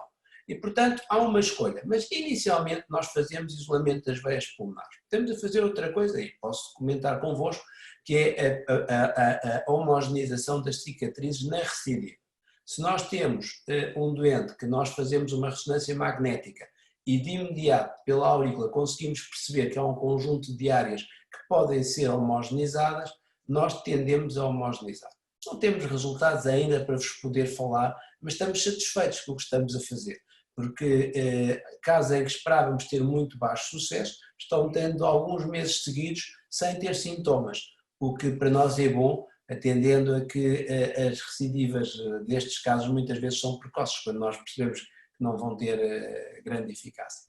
Portanto, é possível que haja outros métodos para associar, também estamos fazendo outro tipo de intervenção, que é mapas de ativação em fibrilação auricular e que nos vai dar as atividades mais curtas. Portanto, o mapa aparece logo indicando quais são os sítios em que tem um período refratário mais curto. Numa tentativa de alongar o período refratário auricular, portanto, de homogeneizar, aumentando o período refratário, sendo que quando o período refratário é muito curto é mais fácil ter uma fibração mantida.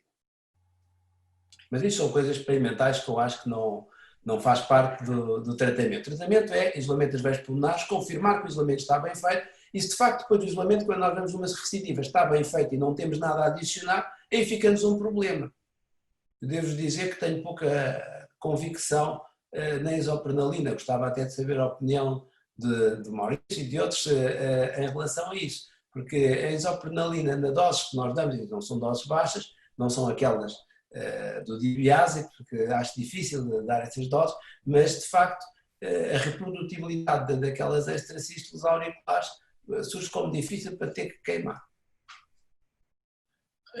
Não, nesse tipo de paciente que a Thaís está descrevendo, já saindo da paroxística, caminhando para persistente, um paciente mais idoso, aí a gente tende a fazer uma ablação mais extensa mesmo. Começamos pelas vias pulmonares, isolamento, e usamos o sistema da Abbott, como mapeamento eletroanatômico, o Velocity, e aí fazemos o que a gente chama dos ninhos de FA, que a gente já tem lugares bem, regiões já bem para a gente mapear, principalmente no septo interatrial, e eu diria que a gente tem um certo limiar baixo para fazer a ablação do flutter. Se a gente tem algum sinal, algum momento de registros, ou ali no momento, se a gente induz algum momento, algum ataque que a gente suspeita que está girando pelo flutter, o istmo cava tricuspide, a gente faz a ablação do istmo também. Mas não usamos testes tipo adenosina ou isoprenalina, regra não usamos. Nos pacientes jovens ou mais idosos, como você chamou a atenção, independente da condição, nós sempre fazemos no final adenosina e isoproterenol e fazemos uma estimulação atrial. Porque já tivemos pacientes que tiveram taquicardia supraventricular, taquicardias atriais focais que aparecem. A gente fica, na verdade, torcendo para que não aconteça nada, porque já no final do procedimento você já está cansado, você quer terminar. Mas de vez em quando a gente pega. E o pior são aqueles pacientes que começam a ter extracístoles atriais frequentes, que aparecem alguns. E já tem alguns trabalhos mostrando claramente, se você não abordar a extracístole, ele vai ter recorrência. Então, é um aborrecimento, é desagradável, mas eu acho que a história. Nós não temos especificamente essa informação do nosso grupo, os resultados. Eu estou tirando essa informação de outros grupos. Tem um estudo do pessoal da China, junto a um grupo grande de pacientes e avaliando o papel do mapeamento desses focos extrapulmonares, que realmente é muito importante. Felizmente, eles são pouco frequentes, principalmente quando o paciente é mais jovem. Quando o paciente já tem um átrio mais remodelado, aí é confuso. Tá? Eu sei que tem vários grupos que eles continuam mapeando os focos ectópicos, o Natália é um deles, aí eu tenho uma certa resistência, porque se foi necessário, por exemplo, além de isolar as veias, isolar a parede posterior, que é uma das técnicas que a gente associa, e nós associamos em duas situações. Porque nesses pacientes a gente sempre faz um mapa de voltagem, são os pacientes que a gente seleciona para mapeamento eletroanatômico. A gente faz um mapa de voltagem e, em geral, as cicatrizes estão na parede posterior, no teto ou no septo. E quando tem, então, é feito isolamento. E após tudo isso, ficar estimulando com isoprel eu acho bem complicado. Muitas vezes a gente, nesse grupo de pacientes, a gente acaba abortando, realmente. Mas talvez o ideal seria completar o protocolo. Tá? E muitas vezes a gente não consegue mais pelo tempo, para não prolongar o procedimento demais. Maurício, e o isolamento da veia cava superior? Nós fazemos, via de regra. Via de regra, fazemos a ablação da veia cava superior, isolamento. Não, uma coisa é fazer a ablação da cava ou isolamento da cava. Vocês fazem a ablação da cava, né? Isolamento. Dos ninhos. Mas você não isola a cava ou isola a cava? Nós isolamos a cava. Via de regra, colocamos o circular na cava e fazemos o isolamento da cava também. Você sabe, eu tentei numa época, que o Natália descreveu isso há muitos anos, e eu comecei a fazer, mas eu achei muito difícil, de falar francamente, porque eu tenho sempre pavor de entrar nas veias pulmonares. As nossas ablações de isolamento das veias são sempre extravenosas, porque eu tive no passado, quando a gente começou, eu vi vários pacientes com estenose via pulmonar. Então, nós estabelecemos uma técnica que a gente usa até hoje, mesmo quando não usa eletroanatômico, a gente trabalha por fora da veia, é mais trabalhoso para conseguir isolar e tal, e vai. Na cava superior, eu percebi que frequentemente você tem que entrar na cava para fazer o isolamento. E aí tem o frênico e tem o nó sinusal. Se você foge da veia, você quer ir para baixo, tá lá o nó sinusal. Ou tá o frênico, tá certo? Então, como eu falei uma vez com o Natália, como é que você consegue fazer em todos os pacientes? Tem o frênico? Não, mas geralmente isola da região septal. Eu falei, puxa, não é? Eu acho que eu sou azarado, porque os meus pacientes frequentemente têm conexão que fica em cima do nervo frênico e às vezes próximo do nó sinusal.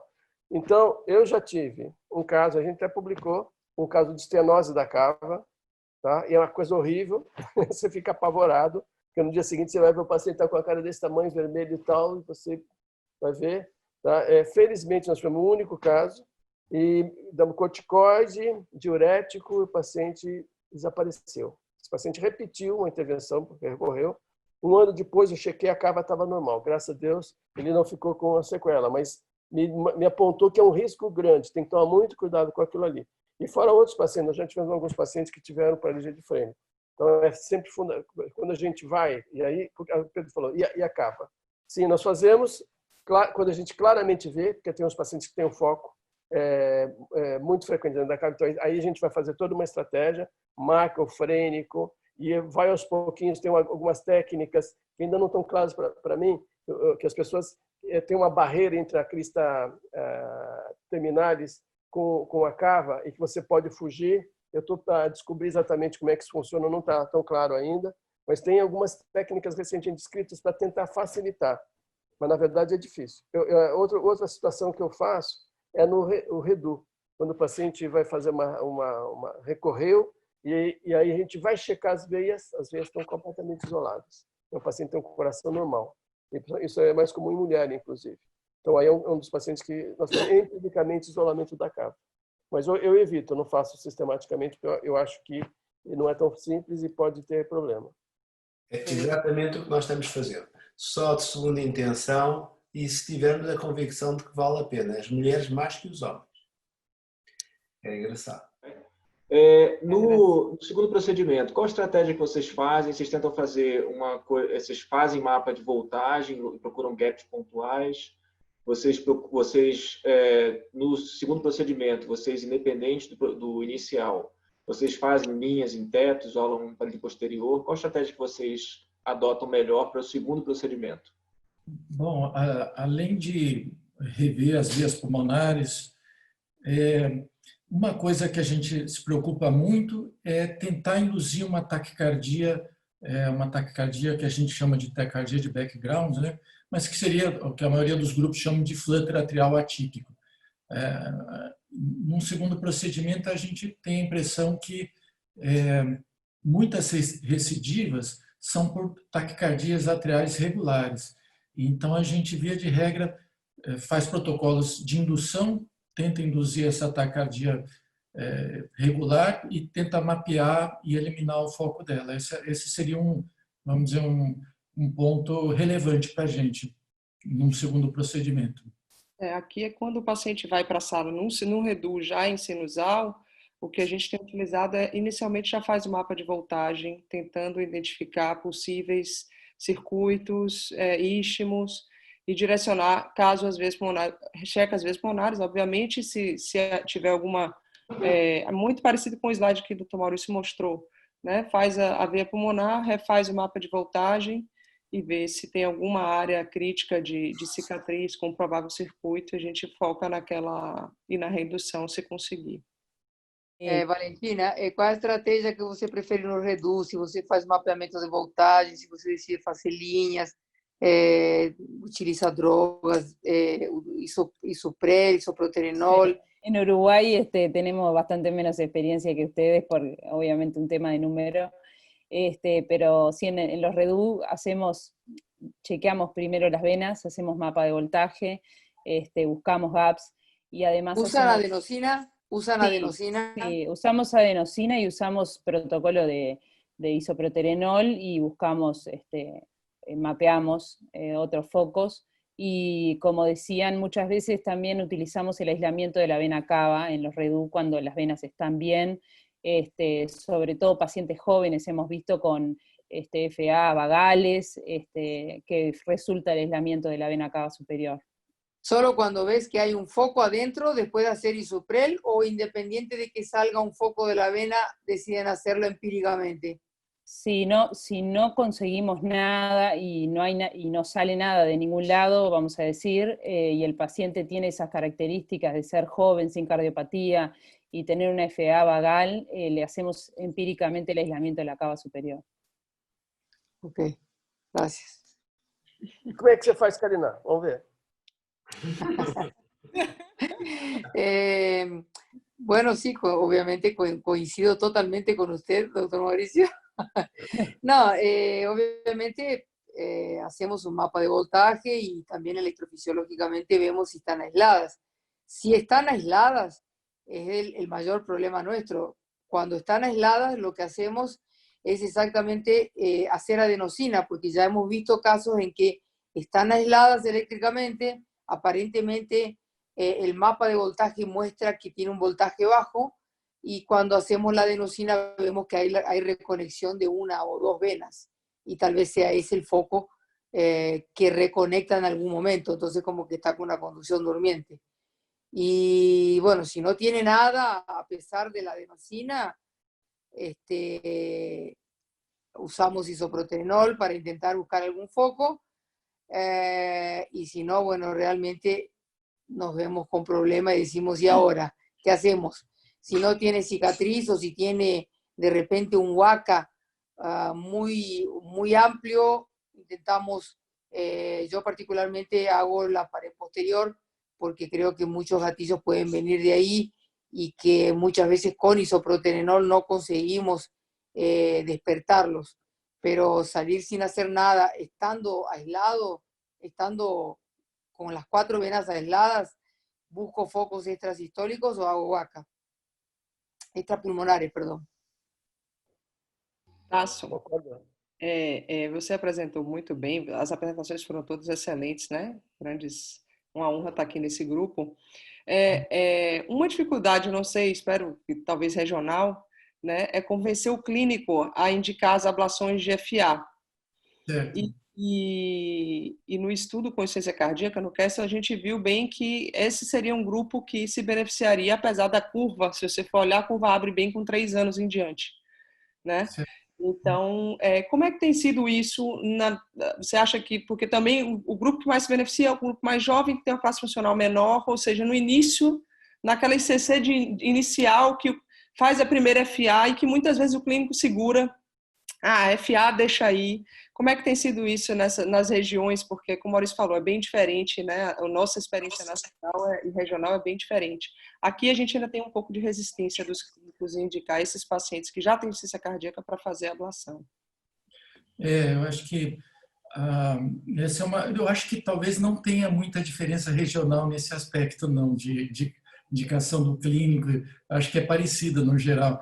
E a impressão que eu tenho, inclusive daquele nosso grupo de 30 pacientes e alguns que eu acompanho pessoalmente, é que o clínico encaminha, e é uma boa indicação, é uma boa, quando ele percebe uma relação temporal grande entre a FA e a piora da insuficiência cardíaca. Tem pacientes que têm uma insuficiência cardíaca leve, moderada e entram em FA e às vezes entram em edema agudo de pulmão.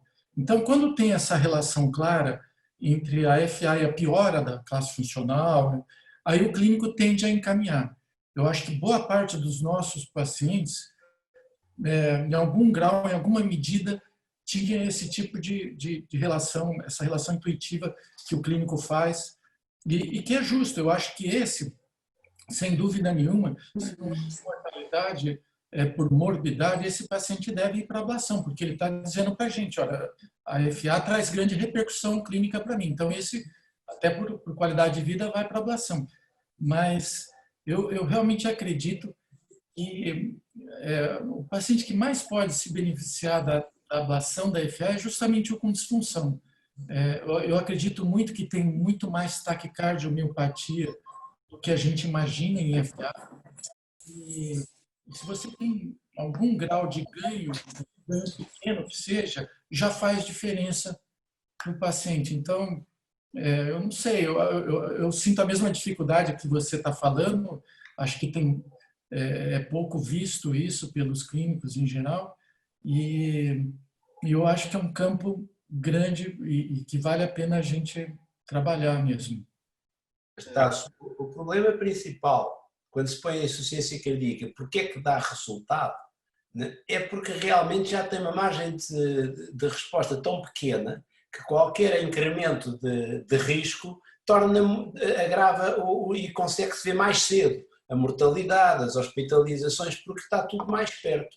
O problema quando fazemos uma avaliação do prognóstico da fibrilação auricular per si em vez de 60 anos, é que eles podem viver mais 20 anos. E nós não vamos conseguir ter um endpoint tão crítico como num doente de uma insuficiência cardíaca e tem uma esperança de vida de 3, 4 anos. De facto, eu acho que o que marca são dois fatores. Um, é que há muitos doentes com taquicardia e miopatia.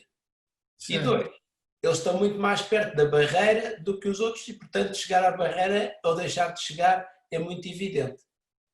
Nesse momento, pensando no CASTO-AF, o primeiro procedimento, vocês também iriam só para as veias pulmonares, que é um grupo totalmente diferente do paciente com FA paroxística, ou vocês já adotariam uma estratégia mais agressiva? Eu acho que é uma estratégia mais agressiva. Naquele nosso trabalho, isolamento de veias, o que a gente chama de ninhos de fibrilação atrial, o istmo cavo-tricuspídeo, isolamento de cava superior, que eu não acho que é tão difícil, Maurício.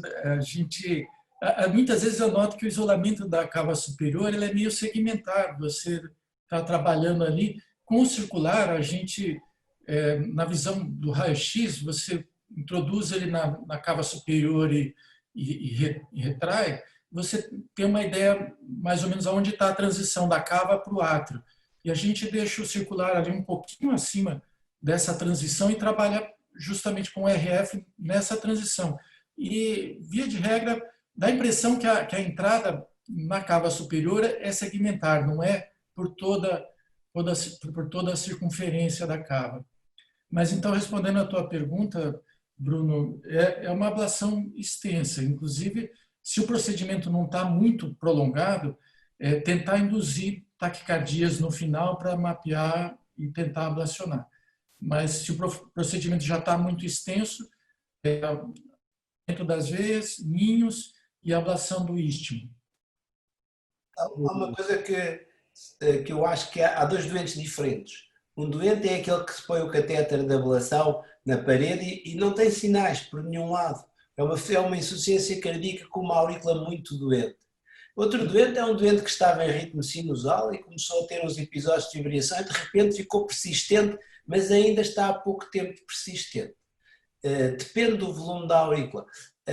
Eu acho que há um doente com uma fibrilação que é um flutter, é um fibriloflutter, são 2 ou 3 circuitos muito estáveis e que se podem tratar de maneira realmente totalmente diferente. Mas, de facto, nós não temos casuística suficiente para poder recomendar e não temos também sabedoria suficiente para fazer fatos por medida, que seria extremamente interessante saber tratar os substratos consoante eles nos aparecem. Não, só um comentário rápido para o Tasso. Não, eu concordo. A grande maioria das veias cavas, a conexão é segmentar, igual a veia. Às vezes, tem algumas que você tem que... É quase que circunferencial. Esse foi o caso da paciente que a gente foi aplicando e quando fui ver, era uma aplicação circunferencial. E não é comum, mas às vezes acontece. O que mais nos atrapalha, na verdade, é que, muito frequentemente, uma das conexões está em cima da região do freio. Eu não sei a estatística disso, mas é bastante comum. Às vezes é fácil, realmente. Às vezes o isolamento é fácil. Mas, de vez em quando, e eu já respeito. Agora eu já aprendi a respeitar. E a gente tem toda uma técnica ali para estimular o frênico, sobe um pouquinho, coloca um limiar menor. Quando é essencial, a gente percebe que é essencial o papel do isolamento, aí nós insistimos com essa estratégia. Tem uma técnica ali para tentar fazer com o máximo de segurança possível, mas existe um risco.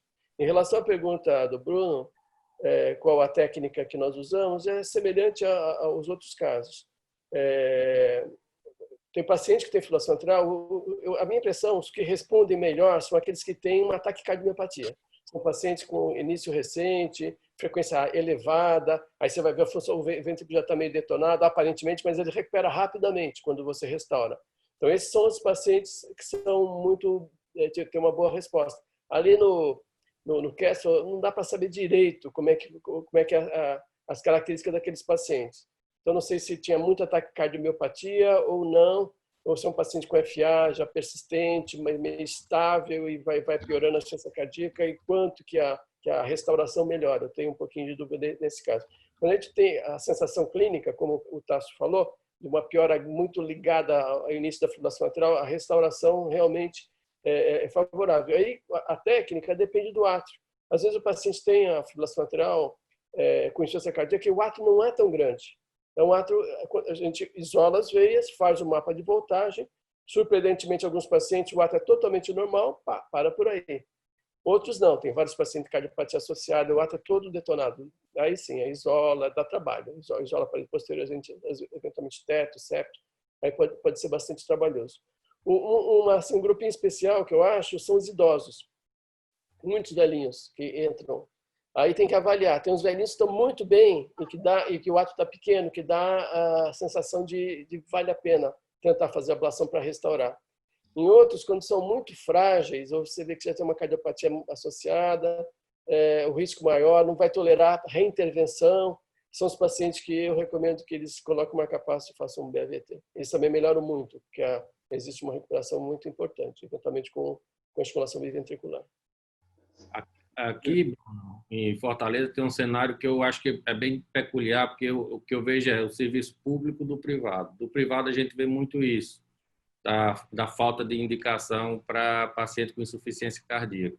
No Hospital de Messejana, como lá tem um ambulatório específico para insuficiência cardíaca, vinculado com o pessoal do transplante, então tem um elo mais fácil. E lá no hospital a gente tem um mapeamento eletroanatômico, que é uma das coisas que facilita bastante para a realização desses procedimentos. Então, quando chega nessa fase que eles percebem que o paciente com insuficiência cardíaca está descompensando com mais frequência pela fibrilação atrial, eles já encaminham para a realização do procedimento. Então, assim, eu acho que tem essa facilidade quando você tem um ambulatório específico da insuficiência cardíaca associado no serviço. Doutor Pedro, o Hugo Belotti acabou de perguntar aqui sobre o uso em relação à busca de triggers, deflagradores de arritmia em fibrilação atrial, se o senhor já usou dobutamina, se usa dobutamina e se sabe, tem uma preferência em relação ao isoproterenol. Nós usamos normalmente isoproterenol, não usamos a dobutamina. Mas eu devo-vos dizer que não sou grande fã de extracístolos uma em cada sítio. De facto, se começamos a ter um foco a disparar, é fantástico e vamos atrás dele e tentamos eliminá-lo. Se temos muitas coisas que não são reprodutíveis e que são muito erráticas e pouco persistentes, incomoda um bocadinho, porque nós estamos a queimar. Seria necessário ter esta noção. Acho que nossa capacidade é um bocadinho medieval em termos terapêuticos, porque quando nós daqui a uns anos tivermos de dizer às pessoas que a nossa grande arma terapêutica era queimar os corações, acho que poderá haver alguma insubordinação entre os pacientes. Portanto, temos que ter alguma contenção na maneira de fazermos. Eu acho que devemos ter a certeza que o nosso ato tem um benefício elevado e tem uma desvantagem controlada. Volta ao Star F2, toda a gente esperava que fazer linhas de formas persistentes fosse bom. E para pessoas experientes que façam uma box lesion bem feita e estável, eu estou convicto que é bom.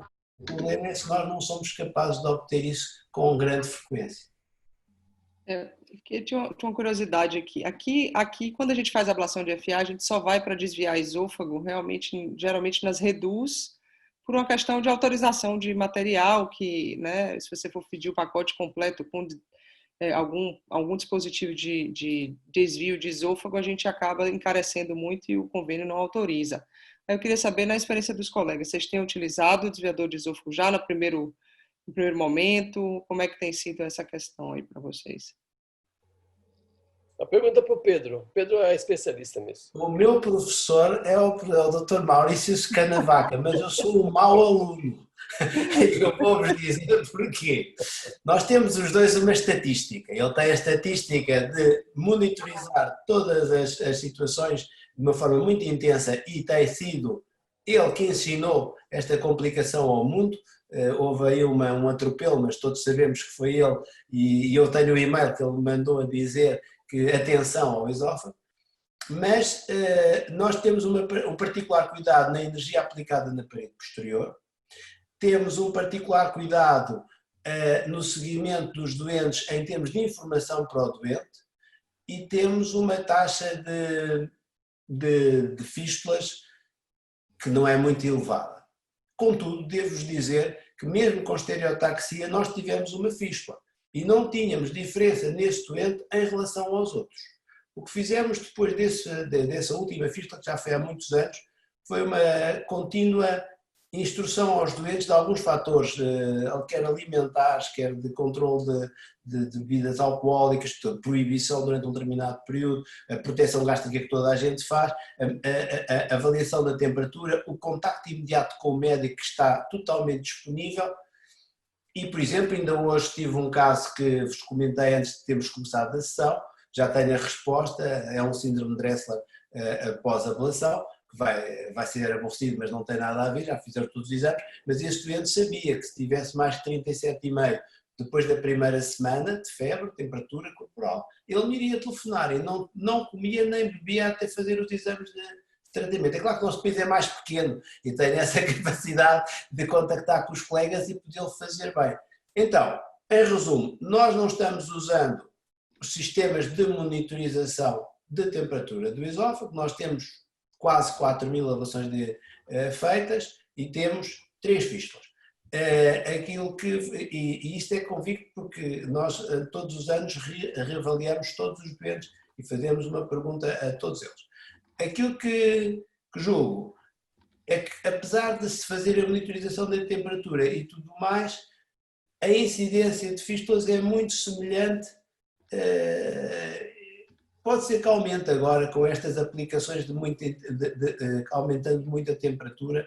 Eu não sei até que ponto nós vamos ser tão contidos que usemos só poucos segundos em cada sítio e tenho algum receio que as mudanças nesta zona, já às vezes tem uma certa moda, agora era sempre muita contenção na parede posterior e agora é altas temperaturas.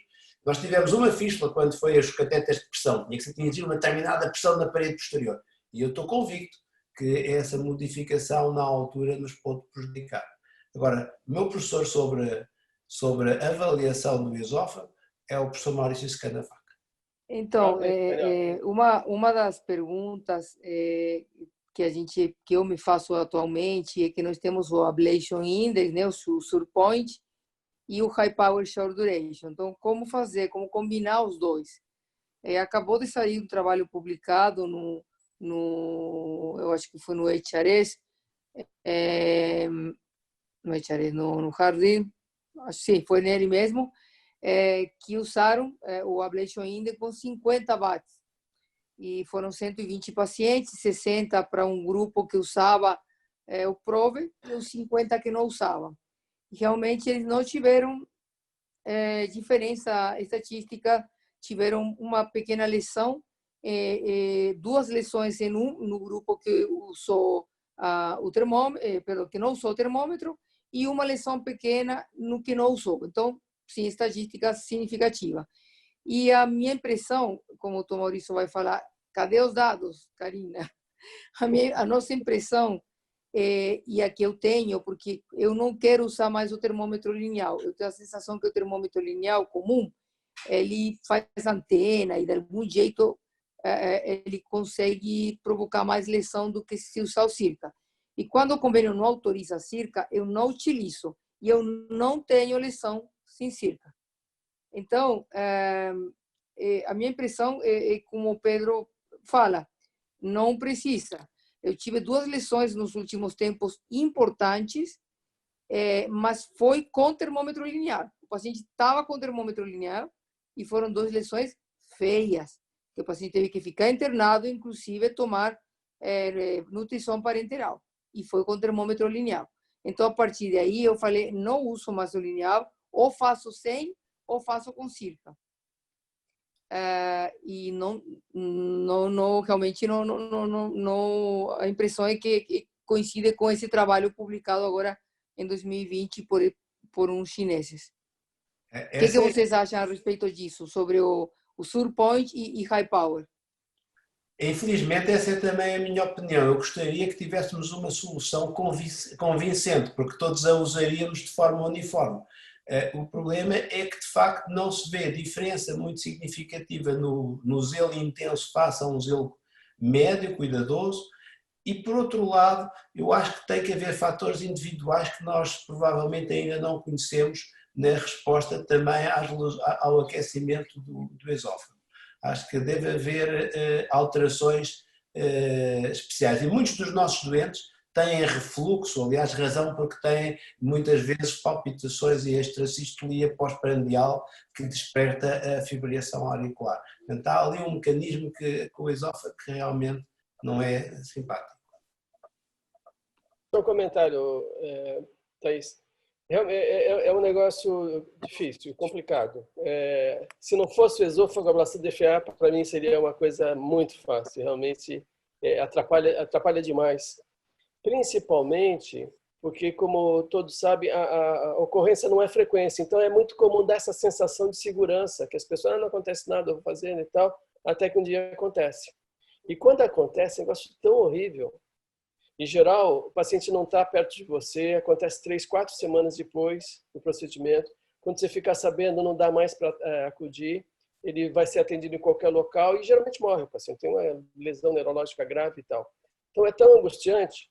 E eu vim levando essa história desde 2003, a gente achava que tinha aprendido a lidar com aquilo. Inicialmente, só marcar o esôfago era suficiente, depois marcar alguma coisa com o termômetro, e realmente nós ficamos alguns anos sem ter novamente fístula. Mas, de repente, começa a mudar a tecnologia, as características as lesões com mais importantes, aumenta o grau, vamos fazer a lesão na parede posterior, vamos fazer o box, mas não isolou o box, aí insiste no box, pá. Bom, aplicar ali e com mais potência, nós começamos a ter novamente. Então, é uma sequência, acho que uns 3 pacientes que um teve fístula, eu tive 2 quase fístulas. E aí eu acho que foi uma medida importante que nós tomamos, que foi de fazer endoscopia em todos os pacientes. Como eu não tinha certeza do que estava acontecendo, e eu ficava muito aflito quando eu ficava pensando se aquele paciente não tinha ficado com lesão e me ligar daqui 2, 3 semanas, sabe lá da onde. Então eu falei, não. Depois de um último que eu passei um sufoco, eu falei, não.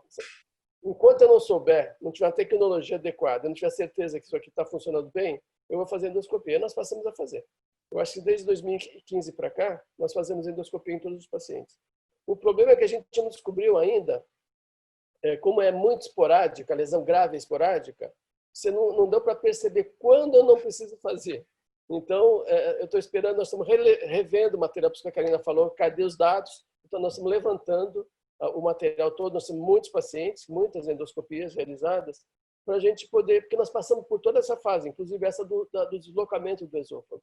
Teve um momento do deslocamento do esôfago que eu achei, agora resolvemos o nosso problema.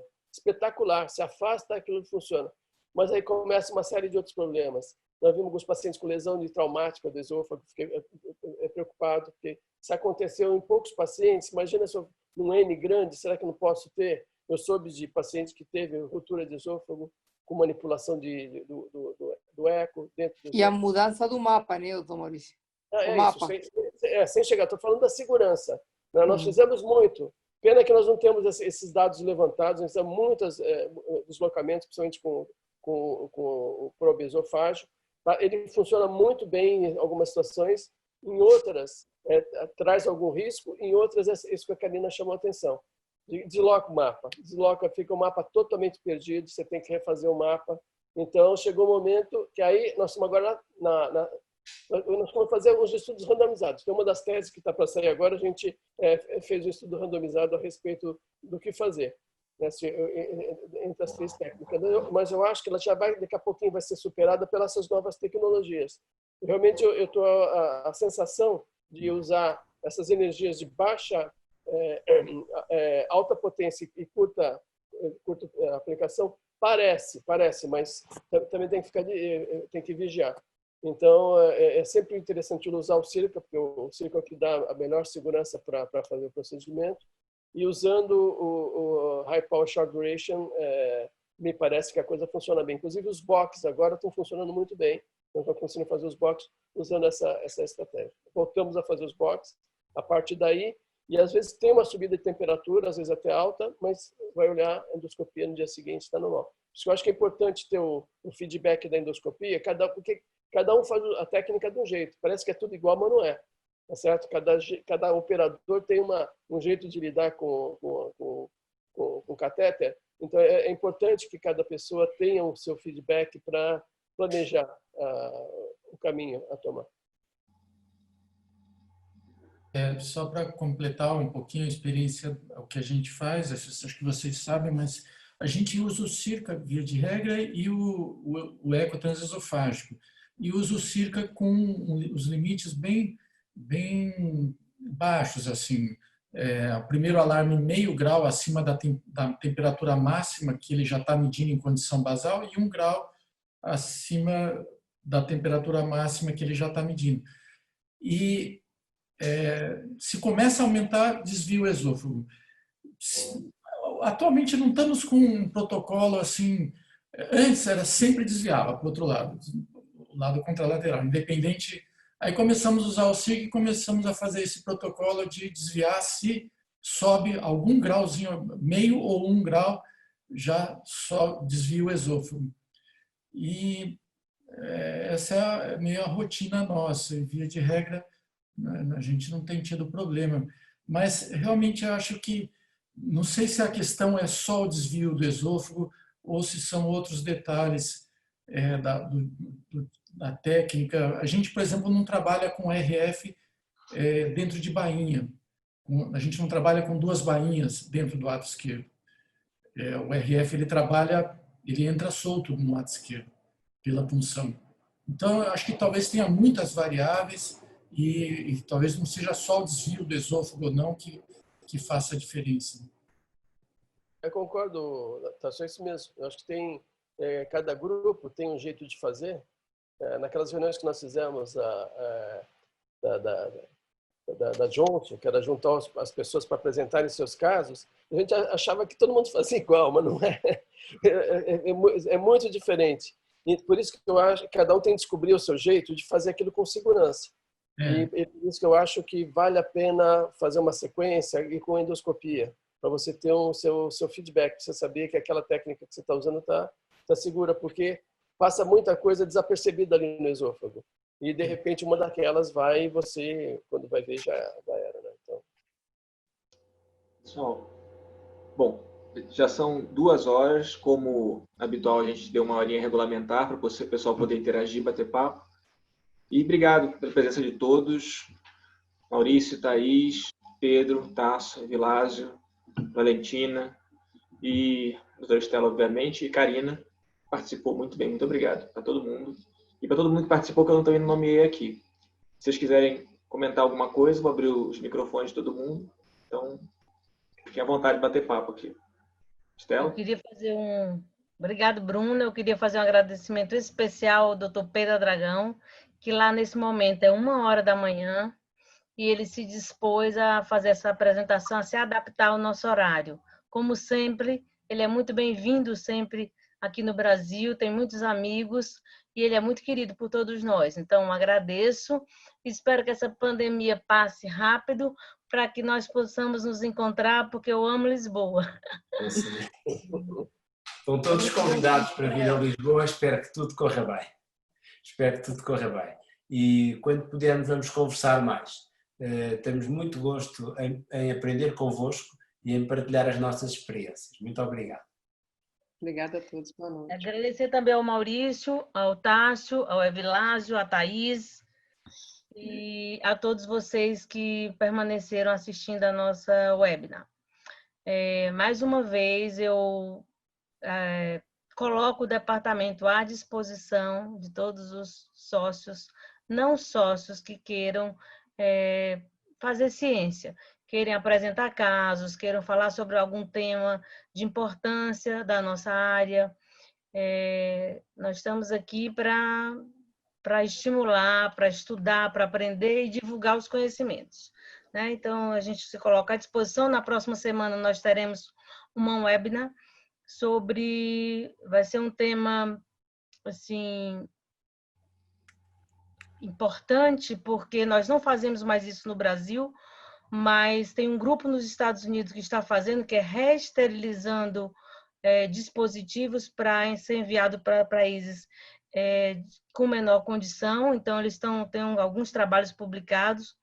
Eu tenho 2 ex-residentes que estão agora nos Estados Unidos, que acabaram contactando com eles, eles quiseram apresentar. Então, vão fazer uma apresentação sobre esse tema que eles estão desenvolvendo lá, e a gente vai colocar a nossa posição atualmente no Brasil, tá? E não esqueçam também de assistir às nossas lives às quartas-feiras, que são para os pacientes. Se vocês puderem recomendar, cada quarta-feira é um tema. Na próxima semana vai ser direção nos portadores de marca-passo. Um forte abraço e mais uma vez obrigada a todos.